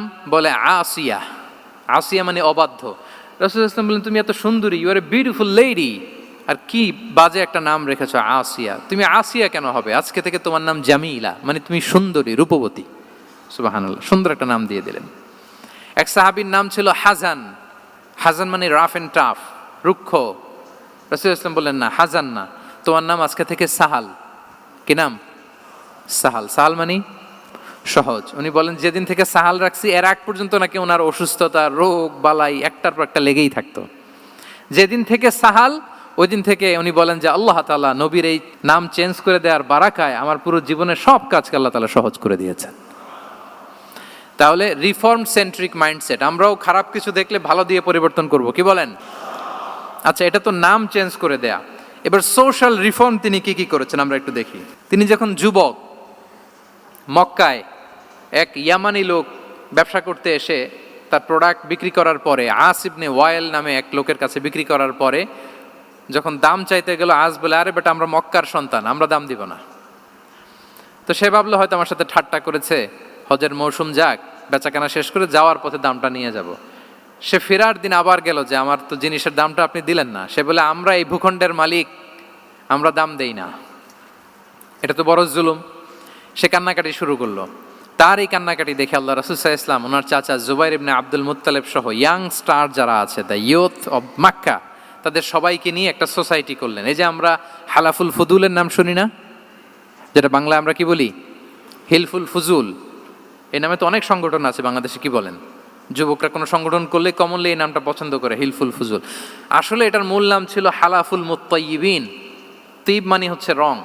রাসূল সাল্লাল্লাহু আলাইহি ওয়াসাল্লাম সবাই মিলে, তখন জাহিলি যুগে একটা কালচার ছিল, বালতি ভর্তি রঙের ভেতরে হাত ঢুকিয়ে দিত, দিয়ে এই রং সমেত হাতটা তারা পাথরের মধ্যে লাগাতো, সবার হাত ওইখানে দিত, মানে আমরা হাতে হাত রেখে কমিটেড, আমরা ঐক্যবদ্ধ হলাম। সেখান থেকে হয়েছে হালাফুল মুত্তাইয়িবিন, থেকে হালাফুল ফুদুল। ওনারা বলল যে না, আমরা সবাই থাকবো মা আল মাজলুমি দিদ্দা যালিম, আমরা মজলুমের পক্ষে থাকবো, জালেমের বিপক্ষে থাকবো। এবং যেই প্রতিজ্ঞা ওই কাজ, সবাই মিলে আস ইবনে ওয়াইলকে ধরলো, তার কাছ থেকে টাকা আদায় করে ওই ইয়ামানি ব্যবসায়ীর কাছে পৌঁছে দিয়ে তিনি মাজলুমকে সহায়তা করেছেন। সুবহানাল্লাহ। এবং এই টেন্ডেন্সি, এই জুলুম, চাঁদাবাজি যেগুলো ছিল মক্কার জমিনে, রাসূল সাল্লাল্লাহু আলাইহি ওয়াসাল্লাম এই সোশ্যাল রিফর্মের মাধ্যমে এটাকে সংস্কার করেছেন। তাহলে এই যে রিফর্ম সেন্ট্রিক আমাদের হইতে হবে। আমাদের সমাজেও এখন চাঁদাবাজি আছে না নাই বলেন? খুন খারাপি আছে না নাই? সামাজিক অনাচার? তাহলে ঐক্যবদ্ধ হইতে হবে আমাদেরকে রিফর্মের জন্য। যুবক যারা আমরা আছি, যাদেরকে আল্লাহ আমাদের বলার সুযোগ দিয়েছে, লেখার সুযোগ দিয়েছে, ফিল্ডে কাজের সুযোগ দিয়েছে, আমরা সবসময় মাজলুমের পক্ষে থাকব, আমরা সবসময় জালেমের বিপক্ষে থাকব। আমাদের নীরবতা আর আমাদের নিশ্চুপ থাকাই জালিমদেরকে আরো বড় বড় জালিম বানিয়েছে। এজন্য নাহনু মাআল মাজলুম দিদ্দাল জালিম, এটা হচ্ছে আমাদের স্লোগান। আমরা কাদের সাথে? মজলুমের সাথে। আওয়াজ করে বলেন, কার সাথে? ইত্তাকু দাওয়াতাল মাজলুম। রাসূল সাল্লাল্লাহু আলাইহি ওয়াসাল্লাম বলেন, তোমরা মাজলুমের কান্নাকে ভয় করো, কেননা মাজলুমের কান্না আর আল্লাহর মাঝে কোনো ফারাক থাকে না, কোনো পর্দা থাকে না, বদদোয়া করলেই কবুল হয়ে যায়। তাহলে এভাবে রাসূলুল্লাহ সাল্লাল্লাহু আলাইহি ওয়া আলিহি ওয়াসাল্লাম তিনি সোশ্যাল রিফর্ম করেছেন। আমরা যদি ওনার পলিটিক্যাল রিফর্মের দিকে তাকাই, তাহলে দেখব যে আমরা যদি কনস্টিটিউশন অফ মদিনার কথা বলি, মদিনার কনস্টিটিউশন, এটা কিন্তু রাসূল সাল্লাল্লাহু আলাইহি ওয়াসাল্লাম করেছেন। মদিনা চার্টার, এত চমৎকার চার্টার পৃথিবী আর দেখেনি। ওইটা থেকেই এখন সব গোটা বিশ্বের সংবিধান। এই যে আমাদের সংবিধান সংস্কার কমিশন আছে না একটা, নিশ্চয়ই তারা ওইটা থেকে অনেক বেনিফিটেড হতে পারবেন। আমাদের যে মদিনা চার্টার, রাসূল সাল্লাল্লাহু আলাইহি ওয়াসাল্লাম নিজে করা, এবং এটা একটা ইনক্লুসিভ চার্টার ছিল। মুসলিম, পেগানস, জুইশ, সব ধর্মের মানুষকে নিয়ে তিনি মদিনাতে ওয়ান উম্মা ঘোষণা দিয়েছিলেন। One Umma, we are one উম্মা। হোক তুমি পেগান মুশরিক, হোক তুমি জুইশ মানে ইহুদি, হোক তুমি মুসলিম, তুমি যেই ধর্মের হও না কেন, মদিনাকে রক্ষা করতে যে আমরা সবাই মিলে উম্মা ওয়াহেদা, আমরা সবাই মিলে কি উম্মা ওয়াহেদা। পৃথিবীর অনেক দেশ এই আইডিওলজিকে ধারণ করে হু হু করে এগিয়ে গিয়েছে। মালয়েশিয়াতে 3টা রেস, আমি তো প্রায় এক যুগ ওখানে, আমার 2টা ডিগ্রি ওখান থেকে, মাস্টার্স পিএইচডি। সো আমি কাছ থেকে তাদেরকে দেখার সুযোগ পেয়েছি। ওখানে মালয়েরা আছে, তামিলরা আছে, চাইনিজরা আছে, 3 জাতি মিলে ওদের স্লোগান হচ্ছে সাতু মালয়েশিয়া। মালয় ভাষায় সাতু মানে হচ্ছে ওয়ান, মালয় ভাষায় সাতু মানে কি ওয়ান। সাতু মালয়েশিয়া মানে আমরা হতে পারি চাইনিজ, হতে পারি তামিল, কিংবা হতে পারি মালয় ভূমিপুত্রা, কিন্তু সবাই মিলে দেশের স্বার্থে আমরা সবাই কি এক। এটাই লাগবে আমাদের নতুন বাংলাদেশে। জুলাই আপরাইজিং এর পরে আমাদের এই ঐক্যবদ্ধ থাকার বাংলাদেশ আমরা চাই কি চাই না বলেন? সাম্রাজ্যবাদকে রুখে দিতে, যে কোনো ষড়যন্ত্রকে রুখে দিতে ঐক্যবদ্ধ থাকার কোনো বিকল্প নাই, ঠিক কিনা বলেন? ঐক্যবদ্ধ থাকতে হবে আমাদেরকে, যেটা রাসূলুল্লাহ সাল্লাল্লাহু আলাইহি ওয়া আলিহি ওয়াসাল্লাম মদিনা চার্টারে আমাদেরকে শিখিয়েছেন যে আমরা ওয়ান উম্মাহ। তাহলে খারাপ নাম দেখলে চেঞ্জ করতেন, পলিটিক্যাল রিফর্ম করেছেন ওয়ান উম্মাহ গঠনের মধ্য দিয়ে। ফিনান্সিয়াল রিফর্ম যদি বলি, শুধু financial reforms by prophet Muhammad peace be upon him, এটা নিয়ে লম্বা কথা বলা যেতে পারে। শুধু একটা উদাহরণ দিয়ে শেষ করি। বিদায় হজের ভাষণে উনি সুদকে চিরতরে কবরস্থ করেছেন, সুদকে চিরতরে কবরস্থ করেছেন, এবং এটা অন্যের জন্য না, নিজের ঘর দিয়ে শুরু করেছেন। উনি বলেছেন যে এই হানাহানি, রক্তপাত এটা বন্ধ, আমার গোত্রের একটা এরকম রক্তের দাবি আছে, এটা আমি শেষ ঘোষণা করলাম। এরপর বললেন যে সুদ কবর দিলাম, অন্য জায়গা থেকে না, আমার পরিবার থেকে। রাসূল ইসলামের চাচা স্বয়ং আব্বাস রাদিয়াল্লাহু তাআলা আনহুর অনেক সুদের ট্রানজ্যাকশন ছিল, ইন্টারেস্ট, সুদের ব্যবসা ছিল। রাসূল সাল্লাল্লাহু আলাইহি ওয়াসাল্লাম বলেন আজকে থেকে এই সুদ আমি চিরতরে মাটির নিচে কবর দিয়ে দিলাম। আল্লাহু আকবার। দেখেন সোশ্যাল রিফর্ম। তাহলে পরিবর্তন করতে হলে আগে নিজের ঘর থেকে, আগে কোত্থেকে? নাকি ওই ফ্যামিলি থেকে? হ্যাঁ, আমাদের মধ্যে যেটা হয়, আমরা ওয়াজ নসিহত বা ভালো কথা শুনলেই এটাকে ধরে নিই যে এটা ওর জন্য, ওর জন্য, মানে প্রত্যেকটা ওয়াজই যে আমার জন্য হইতে পারে, প্রত্যেকটা নসিহাতের যে প্রাইম অডিয়েন্স আমি হইতে পারি, এইটা আমাদের মাথায় কেন যেন আসে না। আমরা কোনো ভালো নসিহত শুনলে আমরা ভাবি এটা আসলে সমাজে দরকার, ওর দরকার, আমার ভাইয়ের দরকার, কিন্তু এটা যে আমার দরকার, প্রতিটা নাসিহাতের প্রথম অডিয়েন্স হওয়া দরকার কে? আমি নিজে। তাহলে পরিবর্তন শুরু করতে হবে নিজ থেকে। ওর এই সমস্যা, ওর এই সমস্যা, ওর এটা, আরে মিয়া তোমার কি সমস্যা ওইটা বলো। শুধু ওর ওর না দেখে নিজেরটাও দেখতে হবে। দেখেন অন্যের দিকে এক আঙ্গুল দেখালে নিজের দিকে কয় আঙ্গুল যায় বলেন তো? এই যে নিজের দিকে কিন্তু 3টা। আমি যদি এরকম করি তা আমার দিকে আসে 3টা। এজন্য নিজ থেকে, নিজের ফ্যামিলি থেকে আমরা সংস্কার শুরু করব। কি বলেন? ওমরে ফারুক রাদিয়াল্লাহু তাআলা আনহু যখন ফ্যামিলি মিটিংয়ে বসতেন, উনি ওনার সন্তানদেরকে বলতেন, শোনো, তোমরা খলিফাতুল মুসলিমিন, আমিরুল মুমিনিনের সন্তান, তোমাদের কোনো বাজে কাজ যদি সমাজে আসে, তোমাদের কোনো অন্যায় যদি আমার কানে আসে, অন্যের জন্য যা শাস্তি তোমাদের জন্য হবে ডবল শাস্তি। ওমরে ফারুক সন্তানদেরকে বলতেন, তোমরা যদি কোনো ভুল করো, একটা যদি হদ কায়েম করা লাগে এমন অন্যায় যদি করো, একটা হচ্ছে আল্লাহর দেয়া হদ, আর একটা হবে আমি উমরের দেয়া হদ। আমার মতো খলিফাতুল মুসলিমিনের সন্তান হয়ে পাপ তুমি কেন করলে? দেখেন অন্যের বাচ্চা কি করছে, অন্যের, আমাদের তো ওই মেয়েটার সমস্যা, ওনার ছেলের সমস্যা, এগুলো আমার ছেলের যে কি অবস্থা, আমার পরিবারের যে কি হালাত, আমার স্ত্রীর যে কি দশা, ওইটা নিয়ে আমরা ভ্রুক্ষেপ করি না বা চিন্তা করি না। তাহলে সম্মানিত সুধীমণ্ডলী, আমরা পরিবর্তন শুরু করব কোত্থেকে? অন্যের বাড়িঘর থেকে নাকি? হ্যাঁ, কোত্থেকে? নিজ থেকে। আল্লাহ তাআলা আমাদেরকে তৌফিক দান করুক। 5 নম্বরে হচ্ছে ওপেন মাইন্ডেড। আমার প্রিয় নবী বলেন, ওপেন মাইন্ডেড ছিলেন না ন্যারো মাইন্ডেড? সবাই বলবেন, গ্যালারির সবাই আওয়াজ করে, তিনি ওপেন মাইন্ডেড না ন্যারো মাইন্ডেড ছিলেন? রাসূলুল্লাহ সাল্লাল্লাহু আলাইহি ওয়া আলিহি ওয়াসাল্লাম ওপেন মাইন্ডেড ছিলেন। যে কেউ ওনাকে অ্যাপ্রোচ করতেন পারতেন easily, he was very approachable. ছোট বড় আবাল বৃদ্ধ বনিতা ওনার সাথে কথা বলতে স্বাচ্ছন্দ্য বোধ করতো, ভয় পেত না। এজন্য সিরাতের পরতে পরতে দেখবেন এক শিশু এসে প্রশ্ন করে, নারী এসে প্রশ্ন করে, বৃদ্ধ এসে প্রশ্ন করে, বন্ধু এসে প্রশ্ন করে, শত্রু এসে কনভারসেশন করে, সবাই এসে ওনার সাথে কথা বলতে পারতো। সুবহানাল্লাহ।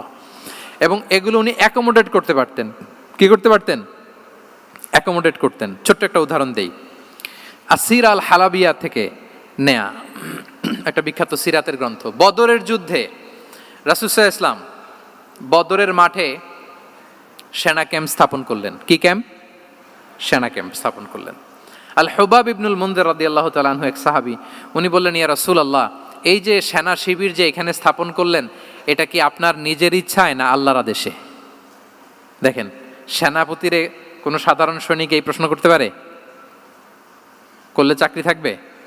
কিন্তু রাসূল সাল্লাল্লাহু আলাইহি ওয়াসাল্লামের কাছে সাহস নিয়ে আল হুবাব ইবনুল মুনজির বলে, ইয়া রাসূলুল্লাহ, এই যে সেনা শিবির স্থাপন করলেন, এটা কি আপনার ইচ্ছায় নাকি এটা ওয়াহি? রাসূল সাল্লাল্লাহু আলাইহি ওয়াসাল্লাম বললেন, না, এটা ওয়াহি না, এটা ওয়াহি না, বাল হুয়া রায়ু ওয়াল হারবু ওয়াল মাকিদা, না, এটা যুদ্ধের কৌশল হিসেবে আমি করেছি। আল হুবাব ইবনুল মুনজির বললেন, ইয়া রাসূলুল্লাহ, তাহলে সঠিক জায়গায় সেনা ক্যাম্প স্থাপন হয় নাই। রাসূলের দিকে তাকিয়ে বলতেছেন যে আপনি যেখানে করছেন ওখানে ঠিক হয় না ইয়া রাসূলুল্লাহ, আপনি অভয় দিলে আমি বলতে পারি কোথায় ঠিক হবে। রাসূল সাল্লাল্লাহু আলাইহি ওয়াসাল্লাম বললেন, তাই? আমি যেটা করছি এটা ঠিক হয় নাই, তাহলে কোনটা ঠিক বলো?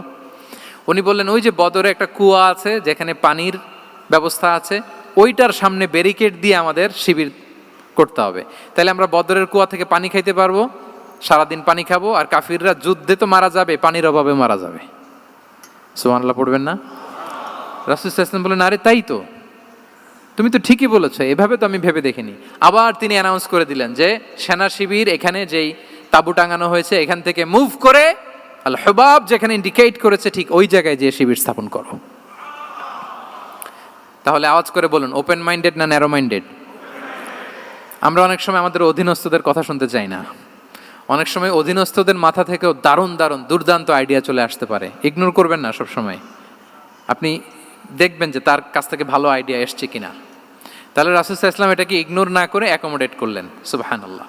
খন্দক যুদ্ধের কথা যদি দেখি, পরীক্ষা খননের অ্যাডভাইস কে দিয়েছিল? মক্কার কোনো লোক? মদিনার? কে দিয়েছিল? সালমান আল ফারিসি। বাড়ি কোথায়? ইরান, পারস্য। হি ওয়াজ পার্সিয়ান বেসিকলি। তাহলে দেখেন, সেই পারস্য থেকে এসে বললেন যে এখানে পরীক্ষা খনন করলে ভালো হয়। 5.5 কিলোমিটার পরীক্ষা খনন করে ফেললেন। 4.5 মিটার প্রশস্ত, 3.5 মিটার হচ্ছে এটার ডেপথ। পুরো মদিনার সবাই মিলে এটা করে ফেললেন। তার মানে আমি সব বুঝি, আমি সব জানি, এই মেন্টালিটি থেকে আমাদের বেড়ে আসতে হবে। এটা হচ্ছে একটা ন্যারো মাইন্ডেড পার্সোনালিটির অধিকারী, যে আমি যেটা বলছি ওইটা, এটার পরে কোনো কথা নেই, এটা ভুল। বরং আমার টিমের মধ্যে থেকে যদি কোনো ভালো অপিনিয়ন আসে সেটা আমি রিভাইজ করব। কি বলেন, পারা যাবে না? তাহলে ওপেন মাইন্ডেড পার্সোনালিটি ছিলেন রাসূলুল্লাহ সাল্লাল্লাহু আলাইহি ওয়াসাল্লাম। 6 নম্বর মাইন্ডসেট হচ্ছে এন্টারপ্রেনাল মাইন্ডসেট। এন্টারপ্রেনাল, এখন তো এটা আপনারা সবাই খুব বেশি শোনেন, এন্টারপ্রেনারশিপ, এন্টারপ্রেনাল।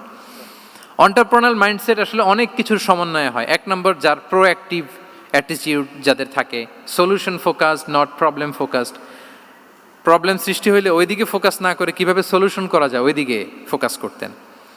এরপর যে হিউম্যান রিসোর্সের ভালো ম্যানেজ করতে পারে, রিসোর্স কম কিন্তু to take the best out of this resource. অনেকে দেখবেন যে ছোট্ট জিনিসকে অর্গানাইজ করে এত সুন্দর প্রেজেন্টেশন করে, আবার অনেকের অনেক আছে কিন্তু সেটাকে প্রেজেন্ট করতে পারে না, এরকম আছে না নাই? রাসূল সাল্লাল্লাহু আলাইহি ওয়াসাল্লাম অল্প রিসোর্স দিয়ে অনেক বড় কিছু অ্যারেঞ্জ করতে পারতেন, সুবহানাল্লাহ। এবং he was a very good talent hunter. রাসূল সাল্লাল্লাহু আলাইহি ওয়াসাল্লাম একজন চৌকস ট্যালেন্ট হান্টার ছিলেন। He was a very good observer. সাহাবীদের কার কি ট্যালেন্ট এটা তিনি নোট করতেন। যার যে দক্ষতা তাকে তার ওই দক্ষতা দিয়ে ইসলামের সেবা করতে উৎসাহ দিতেন। যখনই কোনো প্রতিভাবান সাহাবীকে তিনি দেখেছেন, তিনি ইসলামের জন্য সেই প্রতিভাকে কাজে লাগানোর চেষ্টা করেছেন। একজনকে দিয়ে সবটা করেননি। আমাদের সমাজে এই একটা ভুল ধারণা আছে, আমরা অনেকে একজনের কাছ থেকে সব কামনা করি। একজন সব করতে পারে না, পারে? যারা পারেও কোনোটাই ভালোভাবে পারে না, সব পারে একটু একটু পারে। তো রাসূল সাল্লাল্লাহু আলাইহি ওয়াসাল্লাম ট্যালেন্ট হান্টার ছিলেন, যার যেখানে ট্যালেন্ট তাকে ওই কাজে লাগাতেন। বলেন তো খালিদ বিন ওয়ালিদ রাদিয়াল্লাহু তাআলা আনহুকে আল্লাহ রাসূল সাল্লাল্লাহু আলাইহি ওয়াসাল্লাম কি কাজে লাগিয়েছিলেন? অনেক পরে ইসলাম ধর্ম গ্রহণ করেছেন, কিন্তু যুদ্ধের অভিযানে পাঠিয়েছেন এবং পরবর্তীতে তিনি সেনাপ্রধান হয়েছিলেন মুসলিম ব্যাটালিয়নের। কারণ উনি ওয়ার স্ট্র্যাটেজি জানতেন। ওনার আক্রমণের কারণে তো উহুদের প্রান্তরে মুসলিমরা প্রায় নাস্তানাবুদ হওয়ার অবস্থা, তাই না? অনেক পরে আল্লাহ তাআলা ওনাকে ইসলামের জন্য কবুল করলেন। তাহলে উনি ওয়ার স্ট্র্যাটেজি জানতেন, ফলে রাসূল সাল্লাল্লাহু আলাইহি ওয়াসাল্লাম ওনাকে যুদ্ধের জন্য কাজে লাগিয়েছেন। তাহলে সবাইকে একটা দিলে হবে না, প্যারাসিটামল 3 বেলা সবার জন্য হবে নাকি যার যে রোগ সে অনুযায়ী প্রেসক্রিপশন? খালিদ বিন ওয়ালিদ রাদিয়াল্লাহু তাআলা আনহু তিনি সমরবিদ ছিলেন, রণকৌশলী। ওনাকে বানিয়েছেন সেনাপ্রধান। আওয়াজ করে বলুন, কি প্রধান? উনি সেনাপ্রধান হয়েছিলেন। আচ্ছা, আপনারা হাসান বিন সাবিত রাদিয়াল্লাহু তাআলা আনহুর নাম শুনেছেন নিশ্চয়ই। ওনাকেও তো যুদ্ধের ময়দানে পাঠিয়েছেন না? ওনারা পাঠিয়েছেন। ওনারা দিয়ে কি করছেন বলেন? কবিতা লিখতেন। ওনার কাব্য প্রতিভা ছিল। উনি বেসিক্যালি যুদ্ধ করতে জানতেন না, এজন্য রাসূল সাল্লাল্লাহু আলাইহি ওয়াসাল্লাম যুদ্ধে ওনাকে পাঠাতেনও না। বিভিন্ন যুদ্ধে ওনাকে না পাঠিয়ে নারীদেরকে, মদিনার নারী শিশু ভালনারেবলস যারা আছে তাদেরকে দেখভাল করার জন্য মদিনায় উনি রেখে যেতেন, কারণ আল্লাহ তাআলা ওনাকে কাব্য প্রতিভা দিয়েছিলেন। ওনার এক এক কবিতা পড়লে গায়ের লোম খাড়া হয়ে যায়, you will have goosebumps, literally আপনার গায়ের পশম দাঁড়িয়ে যাবে। এবং উনি ওনার কবিতা দিয়ে মুসলিমদেরকে, সাহাবীদেরকে উজ্জীবিত করতেন। মসজিদে নববীতে আল্লাহ রাসূল সাল্লাল্লাহু আলাইহি ওয়াসাল্লাম ওনার মিম্বারের পাশে শুধু হাসান বিন সাবিতের রাদিয়াল্লাহু তাআলা আনহুর জন্য আলাদা একটা মিম্বার বানিয়েছিলেন, যে হাসান তুমি ওখানে উঠে কবিতা লিখে আমার সাহাবাদেরকে উজ্জীবিত করবে জিহাদের জন্য। আল্লাহু আকবার। তাহলে একজনকে সেনাপ্রধান, আরেকজনকে জাতীয় কবি, আরেকজনকে হাসান বিন সাবিত রাদিয়াল্লাহু তাআলা আনহুকে কি বানালেন? জাতীয় কবি বানালেন। আচ্ছা, হুযাইফা ইবনে ইয়ামান রাদিয়াল্লাহু তাআলা আনহু, ওনার ছিল ডিটেকটিভ মাইন্ড, এজন্য ওনাকে রাসূল সাল্লাল্লাহু আলাইহি ওয়াসাল্লাম মদিনার গোয়েন্দা বিভাগের প্রধান বানিয়েছেন, হেড অফ ডিটেকটিভ ডিভিশন। হুযাইফা ইবনুল ইয়ামান ছিলেন মদিনার কি? হেড অফ ইন্টেলিজেন্স, গোয়েন্দা বিভাগের প্রধান। মুআয ইবনে জাবাল রাদিয়াল্লাহু তাআলা আনহু প্রশাসনিক কাজ খুব ভালো বুঝতেন। মদিনার সবচাইতে বড় সিনিয়র আমলা ছিলেন মদিনা রাষ্ট্রের। মদিনা রাষ্ট্রের সবচাইতে সিনিয়র আমলা মুআয ইবনে জাবাল রাদিয়াল্লাহু তাআলা আনহুকে রাসূল সাল্লাল্লাহু আলাইহি ওয়াসাল্লাম কবিতা লেখার দায়িত্বও দেন নাই, গোয়েন্দাগিরি করতে দেন নাই, ওনাকে ইয়ামানের গভর্নর করে পাঠিয়েছেন। সুবহানাল্লাহি বিহামদি। তাহলে যার যে যোগ্যতা তাকে সেই জায়গায় কাজে লাগানো, এটাকে বলে এন্টারপ্রেনাল মাইন্ডসেট। এটা কি বলে? এন্টারপ্রেনাল মাইন্ডসেট। আল্লাহ হাবিব সাল্লাল্লাহু আলাইহি ওয়াসাল্লামের এই মাইন্ডসেট ছিল। 7 নম্বর মাইন্ডসেট হচ্ছে কনসিডারেট মাইন্ডসেট। কনসিডারেট মানে হচ্ছে সুবিবেচক, যার বিবেচনা আছে, অথবা যে অন্যের প্রতি সহানুভূতিশীল, উচ্চ বিবেকবোধ সম্পন্ন ব্যক্তিত্ব। রাসূল সাল্লাল্লাহু আলাইহি ওয়াসাল্লাম he was the man of 6 senses. ওনার 6টা সেন্স কাজ করতে একসাথে। কয়টা? আমাদের করে কয়টা? 5টা তো আল্লাহ দিছে, অনেকের 3টাও কাজ করে না। কোন দিক দিয়ে কি হচ্ছে দিন দুনিয়ায় নাই, সে একেবারে অন্য জগতের মানুষ। কি হচ্ছে চোখ কান খোলা নাই, কিছু জানা নাই। কিন্তু রাসূল সাল্লাল্লাহু আলাইহি ওয়াসাল্লাম he was man of 6 senses. চারদিকে কোথায় কি হচ্ছে, কার একটু অসুবিধা হয়ে যাচ্ছে, কার একটু সমস্যা, খুব অন্যের ব্যথায় ব্যথিত ছিলেন, অন্যের দুঃখে দুঃখী ছিলেন, অন্যের প্রতি সহানুভূতি ছিলেন। ম্যান অফ 6 সেন্সেস ছিলেন তিনি। সিরাত থেকে 2-একটা উদাহরণ দেখেন। একবার রাতের নামাজ, সম্ভবত এশার নামাজ, খুব ছোট্ট করে শেষ করে দিলেন। তো সাহাবারা জিজ্ঞেস করলেন, ইয়া রাসূলুল্লাহ, নামাজ তো এত তাড়াহুড়ো করতে আপনাকে কখনো দেখিনি। তিনি বললেন, আমি নামাজের মাঝখানে এক ছোট্ট বাচ্চার কান্না শুনেছি। আনাস রাদিয়াল্লাহু বর্ণনা করেন যে কানা রাসূলুল্লাহ সাল্লাল্লাহু আলাইহি ওয়াসাল্লাম ইয়াসমাউ বুকা আস-সাবিয়্যি মা উম্মি, আমি যখন নামাজে ইমামতি করছি পেছনে মহিলাদের কাতারের ওখান থেকে একটা ছোট্ট শিশুর কান্নার আওয়াজ আমার কানে আসলো। দেখেন কি সেন্স। তো আমার মনে হচ্ছিল বাচ্চার কান্নায় পেছনের কাতারে মায়ের বড্ড কষ্ট হচ্ছে, যেই মাটা বাচ্চাটাকে নিয়ে এসছে উইমেন প্রেয়ার হলে, তাকে বাচ্চাটাকে ম্যানেজ করতে বা সামলাতে মায়ের বড্ড কষ্ট হয়ে যাচ্ছে আমার মনে হচ্ছে। এজন্য আমি নামাজটা একটু শর্টকাটে শেষ করে দিয়েছি। Could you imagine that? কি নবী আমরা পেয়েছি, কিরকম কনসিডারেট ছিলেন, কতটা সুবিবেচক ছিলেন, অন্যের প্রতি কতটা সহানুভূতিশীল ছিলেন তিনি, অন্যের যাতে কোনো সমস্যা না হয় এটা খেয়াল করতেন।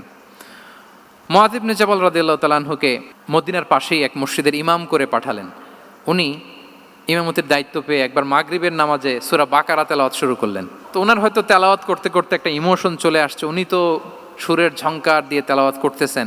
এখন পেছনে যারা মুসল্লি ছিল এরা ছিল সব কৃষিজীবী সাহাবী। এরা কি ছিল? সারা দিন ওট দিয়ে খেজুর গাছে পানি দিয়ে যান যায় কোনো রকম ফরজ পেরে যায় ঘুমাইতে হবে। এই সাহাবীরা যখন পিছনে দাঁড়াইছে আর উনি ধরছে কোন সূরা? সূরাতুল বাকারা।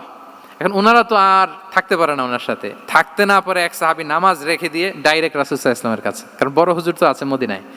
যে বিচার দিছে ইয়া রাসূলুল্লাহ, দেখেন এমন একজনকে ইমাম করে অ্যাসাইন করেছেন, উনি মাগরিবের সালাতে সূরা বাকারা পড়ে, আর আমরা হচ্ছি কৃষিজীবী শ্রমজীবী সাহাবী, আমাদের তো এত বড় কেরাতের সাথে জয়েন করা সম্ভব না। রাসূল সাল্লাল্লাহু আলাইহি ওয়াসাল্লাম রেগে গেলেন, চেহারাটা আগুনের গোলার মতো লাল হয়ে গেল। মুআয ইবনে জাবাল রাদিয়াল্লাহু তাআলা আনহুকে ডেকে পাঠালেন, ডেকে বললেন আফাত্তানুন আনতা ইয়া মুআয, আফাত্তান, তুমি কি ফিতনা সৃষ্টি করতেছো ওখানে? পাঠাইছি কমিউনিটির ইউনিটি ধরে রাখার জন্য, তুমি ওখানে যে ফিতনা সৃষ্টি করতেছো। তুমি কি সাব্বিহ ইসমা রাব্বিকাল আ'লা এই সূরা তোমার মুখস্থ নাই? ওয়াদ-দুহা ওয়াল-লাইলি ইযা সাজা এটা পারো না? ওয়াশ-শামসি ওয়া দুহাহা এটা মুখস্থ নাই? তো তুমি কেন এই সূরাগুলো দিয়ে নামাজ পড়াও না? কেন পড়াও না?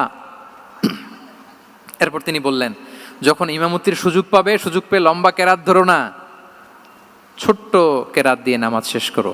কেননা তোমার পেছনে বয়স্করা আছে, মুরব্বীরা আছে, অসুস্থরা আছে। জাল হাজা, তার একটা জরুরি কাজ পড়ছিল, যাচ্ছিল, হঠাৎ মাগরিবের আজান, ভাবলো রাস্তার পাশে যেহেতু আজান দিছে নামাজটা পড়ে নেই। নামাজে ঢুইকা দেখছে আপনি সূরা বাকারা ধরছেন, তো বেচারা কি কাজ করবে না কি করবে? আর তার তো নিয়ত ছিল ফরজ নামাজটা পড়ি যে বাস ধরবো, এখন আপনি ধরছেন কোন সূরা? বাকারা। দেখেন রাসূল সাল্লাল্লাহু আলাইহি ওয়াসাল্লাম বললেন, যখন ইমামতির চান্স পাবে ছোট সূরা পড়বে, আর যখন তুমি একা পড়বে ফালিউতাউবিল মাশা, যত লম্বা করতে মনে চায় করো, রুকু করো লম্বা, সেজদা করো লম্বা, কেরাত করো লম্বা। রাসূল সাল্লাল্লাহু আলাইহি ওয়াসাল্লাম তো রাতে আধা ঘন্টা 40 মিনিট প্রথম রাকাতে কেরাত পড়তেন, এরপরে আবার 40 মিনিট রুকুতে থাকতেন, রুকু থেকে দাঁড়ায় আবার 40 মিনিট, আবার সেজদায় যেয়ে 40 মিনিট, এরপরে সেজদা থেকে 2 সেজদার মাঝখানে আবার 40 মিনিট, 2 রাকাত দিয়ে এরকম রাতও শেষ করে দিয়েছেন। তো আপনার লম্বা যদি পড়তে মনে চায়, আপনি তো আপনার ব্যক্তিগত নফল সালাতে এভাবে লম্বা করবেন। কিন্তু আমাদের হয়ে গেছে উল্টা, একাকী নামাজ কোনো রকম রুকু সেজদা এরকম হয়ে গেছে না অনেকটা। কিন্তু ইমামতির সুযোগ পেলে মাশাআল্লাহ, আল্লাহু আকবার, এইবার শুরু হয়েছে শাইখ সুদাইসির কণ্ঠে এই লম্বা করে। এখন পেছনে মুসল্লিদের কি দশা ওইটা আর আমরা খেয়াল করি না। আমাদেরকে অন্যের প্রতি সহানুভূতিশীল হতে শিখিয়েছে ইসলাম, কনসিডারেট হতে শিখিয়েছে, সুবিবেচক হতে শিখিয়েছে, যেটা রাসূল সাল্লাল্লাহু আলাইহি ওয়াসাল্লাম করেছেন। এবং রাসূল সাল্লাল্লাহু আলাইহি ওয়াসাল্লাম কোনো কাজে কাউকে পাঠালে ওনার বিখ্যাত সে বাণীটা বলে দিতেন যে ইয়াসসিরু ওয়ালা তুআসসিরু বাশশিরু ওয়ালা তুনাফিরু, সহজ করে উপস্থাপন করো, কঠিন করো না। সুসংবাদ দিও, মানুষকে দিন থেকে ভাগিও না। আমরা মানুষকে ভয় দেখাই, আমরা এত কঠিন করে ইসলামকে উপস্থাপন করি, মানুষ বলে আগে যেটা করতাম ওইটাই ভালো। তো আমরা যেন দিনকে কঠিন না করি, আমাদের কোনো অ্যাটিটিউডের কারণে যেন মানুষ ইসলাম থেকে ভেগে না যায়। আরেকটা উদাহরণ দেখুন, একবার মাগরিবের কিংবা এশার নামাজে রাসূল সাল্লাল্লাহু আলাইহি ওয়াসাল্লাম লম্বা সেজদা দিলেন। এত লম্বা সেজদা তিনি কখনো দেন না। নামাজ শেষে সাহাবারা জিজ্ঞেস করলেন, ইয়া রাসূলুল্লাহ, আপনি কি নামাজের মাঝখানে অসুস্থ হয়ে গেলেন নাকি? অথবা কোরআনের আয়াত নাজিল হলো নাকি, ওহী নাজিল হলো নাকি? রাসূল সাল্লাল্লাহু আলাইহি ওয়াসাল্লাম বললেন, কুল্লু যালিকা লাম ইয়াকুন ওয়ালাকিন্না ইবনি ইরতাহালানি ওয়া কারিহতু আন উআজ্জিলাহু হাত্তা ইয়াকদিয়া হাজাতাহ। বললেন না, অসুস্থ হই নাই, ওহীও নাজিল হয় নাই। আমি যখন সেজদায় গিয়েছি, আমার 2 ছোট নাতি হাসান হোসেন আমার কাঁধের উপরে চেপে বসেছে। যতক্ষণ না ওরা খেলা শেষ না করে নিচে নেমেছে, আমি সেজদায় লুটিয়েছিলাম, নেমেছে এরপরে মাথা উঠিয়েছি। আমার মাথা উঠানোর কারণে ওদের খেলার একটু ডিস্টার্ব হবে, এজন্য আমি আর সেজদা থেকে মাথা উঠাই নাই। দেখেন, নাতির খেলার যেন ডিস্টার্ব না হয়, পেছনের মহিলা সারির এক বোনের নামাজের সমস্যা হচ্ছে, এগুলো উনি খেয়াল করতেন, ছোট্ট ছোট্ট বিষয়গুলো উনি খেয়াল করতেন। এটাকে বলে কনসিডারেট মাইন্ডসেট। কি বলে? তাহলে আমরা অন্যের প্রতি যেন সহানুভূতিশীল হই, নাকি শুধু নিজেরটাই দেখব? অন্যেরটা দেখার দরকার আছে না নাই বলেন? 8 নাম্বার হচ্ছে ট্রান্সপারেন্সি। ট্রান্সপারেন্সি মানে হচ্ছে স্বচ্ছতা। ওনার জীবনের চাইতে, ওনার বায়োগ্রাফির চাইতে স্বচ্ছ বায়োগ্রাফি আপনি পাবেন না। No public and private divideation, and in the long history of time no one's life has been recorded more transparently than the life of prophet Muhammad সাল্লাল্লাহু আলাইহি ওয়াসাল্লাম। রাসূল সাল্লাল্লাহু আলাইহি ওয়াসাল্লামের চেয়ে বেশি পৃথিবীতে এমন সেকেন্ড কোনো পার্সন আপনি দেখাতে পারবেন না যার জীবনের সব কিছু রেকর্ডেড, সব কিছু রেকর্ডেড। এরকম আছে? ঘরে কি করেছেন, বাইরে কি করেছেন, স্ত্রীর সাথে কি করেছেন, বন্ধুর সাথে কি করেছেন, সাহাবাদের সাথে কি করেছেন, শত্রুর সাথে কি করেছেন, অল আর রেকর্ডেড, সব, অ্যান্ড ক্রিস্টাল ক্লিয়ার, একেবারে স্বচ্ছ পানির মতো, স্ফটিক কাচের মতো ক্লিয়ার, ট্রান্সপারেন্ট। ওনার সব কাজে উনি স্বচ্ছতা বজায় রাখতে চাইতেন। কতটা স্বচ্ছ ছিলেন একটা মজার ঘটনা শোনায় আপনাদেরকে। সহিহ বুখারীতে এসছে, রমাদানের শেষ 10 দিন, দ্য লাস্ট 10 days অফ রমাদানে তিনি ইতিকাফ করতেন। তো ইতিকাফ অবস্থায় স্ত্রীরা এসে রাতে দেখা করে যেত, জরুরি কথা আলাপ থাকলে সেরে যেত। একবার রাতে সফিয়া বিনতে হুয়াই ইবনে আখতাব রাদিয়াল্লাহু তাআলা আনহা আসলেন, ওনার স্ত্রী। কথা হলো এবার ওনাকে একটু এগিয়ে দিবেন, মসজিদ থেকে রাসূল ইসলাম বারান্দার দিকে পাশ দিয়ে আসলেন এগিয়ে দেওয়ার জন্য। ইন দ্য মিন টাইম হঠাৎ 2 জন আনসারি সাহাবী পাশ দিয়ে হেঁটে যাচ্ছেন। রাসূল সাল্লাল্লাহু আলাইহি ওয়াসাল্লাম আম্মাজানকে বিদায় দিবেন এখানে, হঠাৎ করে তিনি আওয়াজ করে বললেন, আলা রিসলিকুমা, এই দাঁড়াও। ওই সাহাবী 2 জন রাসূল সাল্লাল্লাহু আলাইহি ওয়াসাল্লামের সাথে কে ওটা টের পায় নাই, বুঝতে পারে নাই। বোরকায় আবৃত কোনো এক নারী দেখে রাসূল আর ওই নারীকে দেখে তারা আরো দ্রুত গতিতে হাঁটতে শুরু করে দিচ্ছে, আমরা চলে যাই এখান থেকে। দেখেন, রাসূল সাল্লাল্লাহু আলাইহি ওয়াসাল্লাম নিজের অবস্থানকে ট্রান্সপারেন্ট করার জন্য বললেন, আলা রিসলিকুমা, দাঁড়াও। দাঁড়ালেন। তখন রাসূল সাল্লাল্লাহু আলাইহি ওয়াসাল্লাম বললেন যে, ইন্নাহা উম্মুকুম সফিয়া, আমার পাশে যাকে দেখতে পাচ্ছ বলে দেয়া ভালো যে সে কিন্তু অন্য কোনো নারী নয়, সে তোমাদের মা উম্মুল মুমিনিন সফিয়া। সাহাবারা বলে, সুবহানাল্লাহ ইয়া রাসূলুল্লাহ, ইয়া রাসূলুল্লাহ, এ কেমন কথা? আপনি কেন আমাদের কাছে জবাবদিহি করতে যাচ্ছেন বা ক্লারিফাই করছেন? আপনার পাশে কোনো নারী এত রাতে যদি দাঁড়িয়ে থাকে, তিনি তো আমাদের মাদের মধ্যে থেকেই তো একজন হবেন, কেন আপনি বলতেছেন? তখন রাসূল সাল্লাল্লাহু আলাইহি ওয়াসাল্লাম বললেন যে, না, ইন্না শাইতানা ইয়াজরি মিনাল ইনসানি মাজরাদ দাম, শয়তান মানুষের রগে রগে চলাচল করে। ওয়া ইন্নী খাশিতু আই ইউকযিফা ফি কুলুবিকুমা শাররান, আরেক বর্ণনায় আছে শাইআন, আমার ভয় হয় হয়তো শয়তান কোনো সন্দেহের উদ্রেক তোমাদের হৃদয়ে ঢুকায় দিতে পারে। সুবহানাল্লাহ। এজন্য আমি ক্লিয়ার করে দিলাম, এটা আমার বউ, আমার স্ত্রী, তোমাদের মা সফিয়া। 2 জন সাহাবী যদি চলে যায়, এমন হতেই পারতো বাড়িতে যে একজন আরেকজনকে জিজ্ঞেস করতে পারতো যে, আচ্ছা, নবীর পাশে যে কালো বোরকা পরা মহিলাটা ছিল দেখছো না, এটা কে? তখন একজন হয়তো বলতো, কে আর হবে, আমাদের মাই তো হবে, কোনো এক মা। আরেকজন বলবে, আমাদের উম্মুল মুমিনিনের কেউ ছিল নাকি অন্য কেউ? এরকম একটা হুট করে সন্দেহের উদ্রেক মাথায় আসতে পারে না যে ওনার স্ত্রী ছিল না অন্য কেউ ছিল? আসতে পারে কি পারে না বলেন? ওই সন্দেহের অবকাশটুকু রাসূল সাল্লাল্লাহু আলাইহি ওয়াসাল্লাম রাখেন নাই। উনি বলে দিলেন যে, এটা তোমাদের মা, এটা সফিয়া। এই সন্দেহের অবকাশের কোনো সুযোগ নাই। তাহলে রাসূল সাল্লাল্লাহু আলাইহি ওয়াসাল্লামের পুরো লাইফ ছিল ট্রান্সপারেন্ট, একেবারে স্বচ্ছ। তাহলে রাসূল সাল্লাল্লাহু আলাইহি ওয়াসাল্লামের লাইফ তিনি কত স্বচ্ছতার সাথে কাটিয়েছেন, এটা ক্লিয়ার না আমাদের সাথে? Transparent mindset.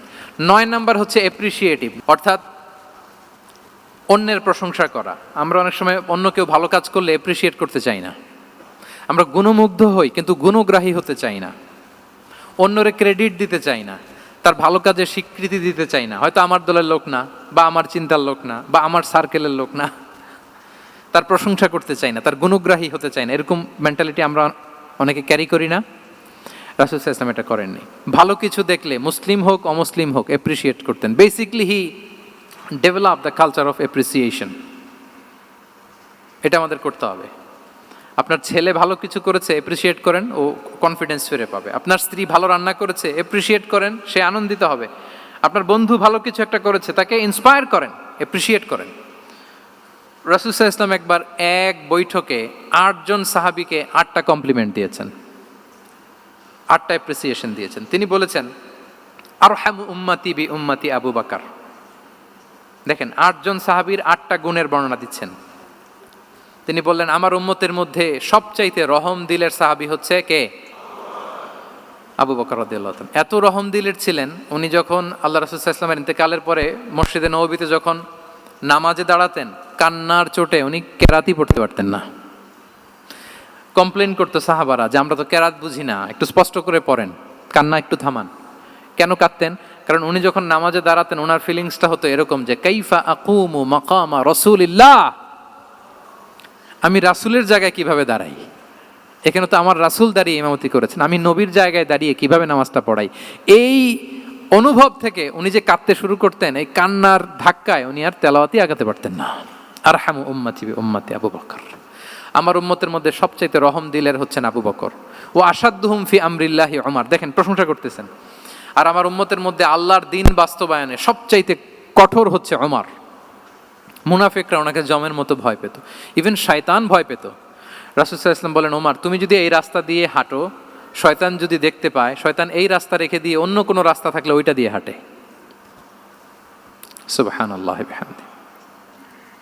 আমাদের অনেক সময় এমন হয় না যে আমাদের বাচ্চারা ছেলেমেয়েরা খেতে চায় না, আমাদের নাতি নাতনিরা খেতে চায় না, মায়েরা খাবার নিয়ে পেছনে পেছনে ঘুরে, আর তখন ভয় দেখায় এই রাত্রিবেলা তাড়াতাড়ি খাও, ওই যে বাঘ আসবে বাঘ, বিড়াল আসবে বিড়াল, তাড়াতাড়ি না খেলে কিন্তু ভূত আসবে ভূত, এরকম বলেন আপনারা?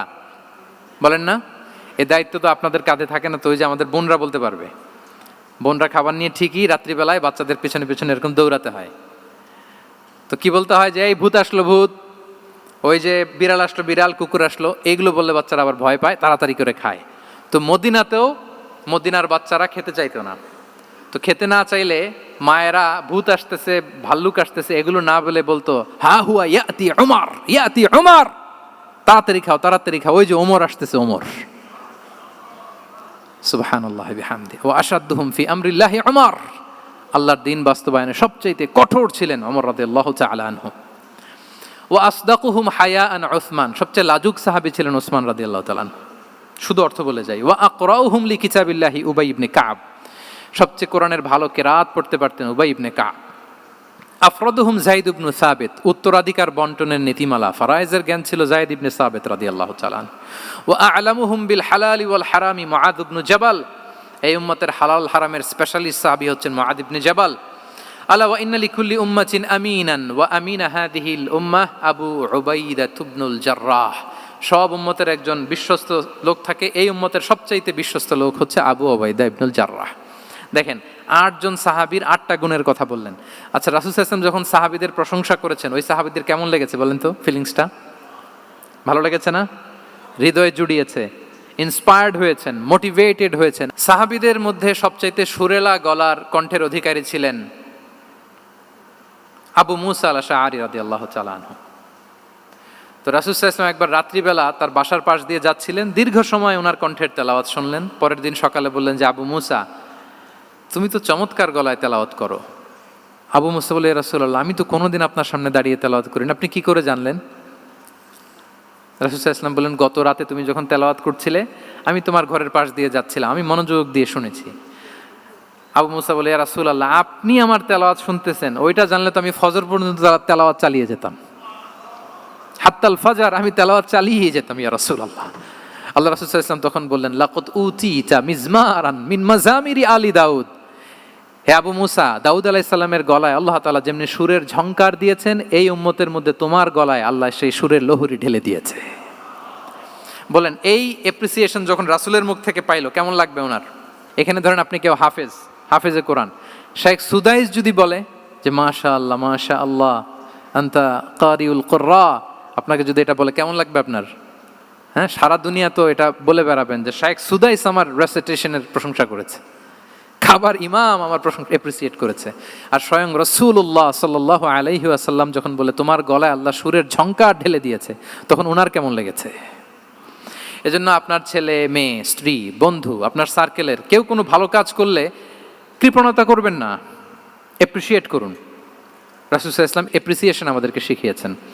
ইভেন মুখাইরেক নামে এক ইহুদি ছিল, মদিনার সব ইহুদিরা বিট্রে করেছে, কিন্তু এই মুখাইরেক নামে এক ইহুদি উহুদের যুদ্ধে মুসলিমদের পক্ষে লড়াই করে নিহত হয়েছে।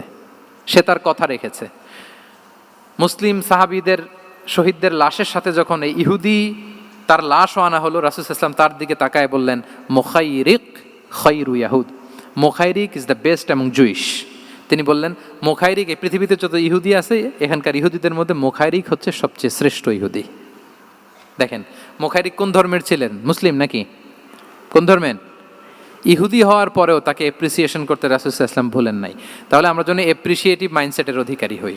10 নম্বরে হচ্ছে ফ্লেক্সিবল, মানে কোনো বিষয়ে খুব অনড় হয়ে থাকা, এটা রাসূল সাল্লাল্লাহু আলাইহি ওয়াসাল্লাম ছিলেন না, ফ্লেক্সিবল ছিলেন। আমরা অনেক সময় বলি না যে ভাই আপনি কি 9টায় আসতে পারবেন না 10টায়? বলে আম ফ্লেক্সিবল উইথ দিস, মানে যেটা বলবেন আমার সমস্যা, এরকম ইজি গোয়িং ছিলেন উনি, গো ধরে থাকতেন না, যে কোনো পরিস্থিতিকে সামলে নিতেন। ফ্লেক্সিবল হচ্ছে যে কোনো পরিবেশ পরিস্থিতির সাথে নিজেকে মানিয়ে নেওয়া, খাপ খাওয়া, নিজেকে সামলে নেওয়া, সলিউশন বের করে ফেলা, এটা রাসূল সাল্লাল্লাহু আলাইহি ওয়াসাল্লামের ছিল, এটাকে বলে ফ্লেক্সিবল মাইন্ডসেট। নাজরানের 60 জন খ্রিস্টান পাদ্রী এসেছিল মদিনায় দেখা করতে। এখন এত মানুষকে সম্মানিত মেহমান উনি কোথায় বসতে দিবেন? পরামর্শ করলেন কোথায় বসতে দেওয়া যায়। এক সাহাবী বলে আমার কাছে কিছু খেজুর পাতা আছে, ওটা বিছায়া একটা জায়গা করি ওখানে বসি। রাসূল সাল্লাল্লাহু আলাইহি ওয়াসাল্লাম বললেন না, দামি মেহমান, এটা হয়? আরেকজন বলে বিকেল বেলায় তো সূর্য পড়ে যাবে, পাহাড়ের ছায়ায় উহুদ পাহাড়ের ওই পাশে যেয়ে বসি। রাসূল সাল্লাল্লাহু আলাইহি ওয়াসাল্লাম বললেন না, এটাও তো হয় না। বলতে বলতে ওই 60 জন পাদ্রী চলেই আসছেন এই মানে বিদেশি মেহমান, ফরেন ডেলিগেশন। কি করবেন? রাসূল সাল্লাল্লাহু আলাইহি ওয়াসাল্লাম 60 জনকে মসজিদে নববীর ভেতরে নিয়ে বসালেন, মসজিদে নববীর ভেতরে বসালেন। এবং সিরাতে ইবনে ইসহাকে এসেছে যে তখন ওদের আবার ইবাদতের সময় হয়েছে, রাসূল সাল্লাল্লাহু আলাইহি ওয়াসাল্লাম তাদেরকে ইবাদতেরও সুযোগ দিয়েছেন। তাদের কিবলা পূর্ব দিকে, তারা পূর্ব দিকে হয়ে 60 জন ওখানে ইবাদত করেছে, তাদের ধর্ম রীতি অনুযায়ী সালাত আদায় করেছে। দেখেন কতটা ফ্লেক্সিবল ছিলেন রাসূল সাল্লাল্লাহু আলাইহি ওয়াসাল্লাম। ফজরের সালাতের পরে ঘরে ঢুকেই আম্মাজান আয়েশাকে জিজ্ঞেস করতেন কোনো খাবার আছে? আম্মাজান আয়েশা যদি বলতেন আছে, তিনি সেটা খেতেন। কোনোদিন যদি বলতেন না ইয়া রাসূলুল্লাহ ঘরে তো খাবার নাই, তখন রাসূল সাল্লাল্লাহু আলাইহি ওয়াসাল্লাম বলতেন ফা ইন্নী সাইম, অসুবিধা নাই, খাবার যেহেতু নাই আমি রোজা রেখে দিলাম। কত ইজি গোয়িং। আচ্ছা আমরা হলে কি করতাম বলেন তো? ফজরের পরে ঘরে গেছেন আপনি, বড় সাহেব না, এবার যাওয়ার পরে জিজ্ঞেস করছেন কি আছে খাবার দাও, যদি বলে ঘরে কিছু নাই, কি বলবেন দেখি? কয়েকটা উত্তর আসুক। হ্যাঁ, খবর আছে? এই তো যদি আমরা আলহামদুলিল্লাহ বলি, that is called easy going and flexible mindset. এটাই হওয়া উচিত। খাবার থাকলে খেতেন, না থাকলে বলতেন okay I am fasting, it's not a big deal, ফা ইন্নী সাইম, যেহেতু নাই কি আর করবো, আমি রোজা রেখে দিলাম। এরকম ইজি গোয়িং ছিলেন। দেখেন his life was so simple but so special. হ্যাঁ, মুহাম্মদ সাল্লাল্লাহু আলাইহি ওয়াসাল্লাম তাহলে ফ্লেক্সিবল ছিলেন। 11 নাম্বার হচ্ছে অপটিমিস্টিক মাইন্ডসেটের অধিকারী ছিলেন। অপটিমিস্টিক, প্যাসিমিস্টিক ছিলেন না, মানে ইতিবাচক চিন্তা করতেন সবসময়। কি চিন্তা করতেন? আপনি আজকের এই হলরুমের কিছু ভুল ধরতে পারবেন না? যদি বলে যে কয়েকটা ভুল ধরেন, বলবেন যে এই সমস্যা, সাউন্ডের সমস্যা, ওইদিকে এটা নাই, ওইদিকে এটা নাই, এটা হচ্ছে ভুল। আপনি প্যাসিমিস্টিকটা ধরলেন। এবার যদি বলা হয় আজকের এই প্রোগ্রামের কয়েকটা পজিটিভ দিক বলেন, তখন আপনি কিন্তু কয়েকটা পয়েন্ট বের করতে পারবেন যে এটা ছিল একটা ইতিবাচক দিক, এই প্রোগ্রামের এটা ছিল একটা পজিটিভ দিক। তো রাসূল সাল্লাল্লাহু আলাইহি ওয়াসাল্লাম ওই পজিটিভ দিকগুলোতে ফোকাস করতেন। হ্যাঁ, come back positive, not go back negative. রাসূল সাল্লাল্লাহু আলাইহি ওয়াসাল্লামের কাছে এসে যদি কেউ বলতে ইয়া রাসূলুল্লাহ আমি খুব অসুস্থ, রাসূল সাল্লাল্লাহু আলাইহি ওয়াসাল্লাম বলতেন লা বাসা আলাইকা তুহুরুন ইনশাআল্লাহ।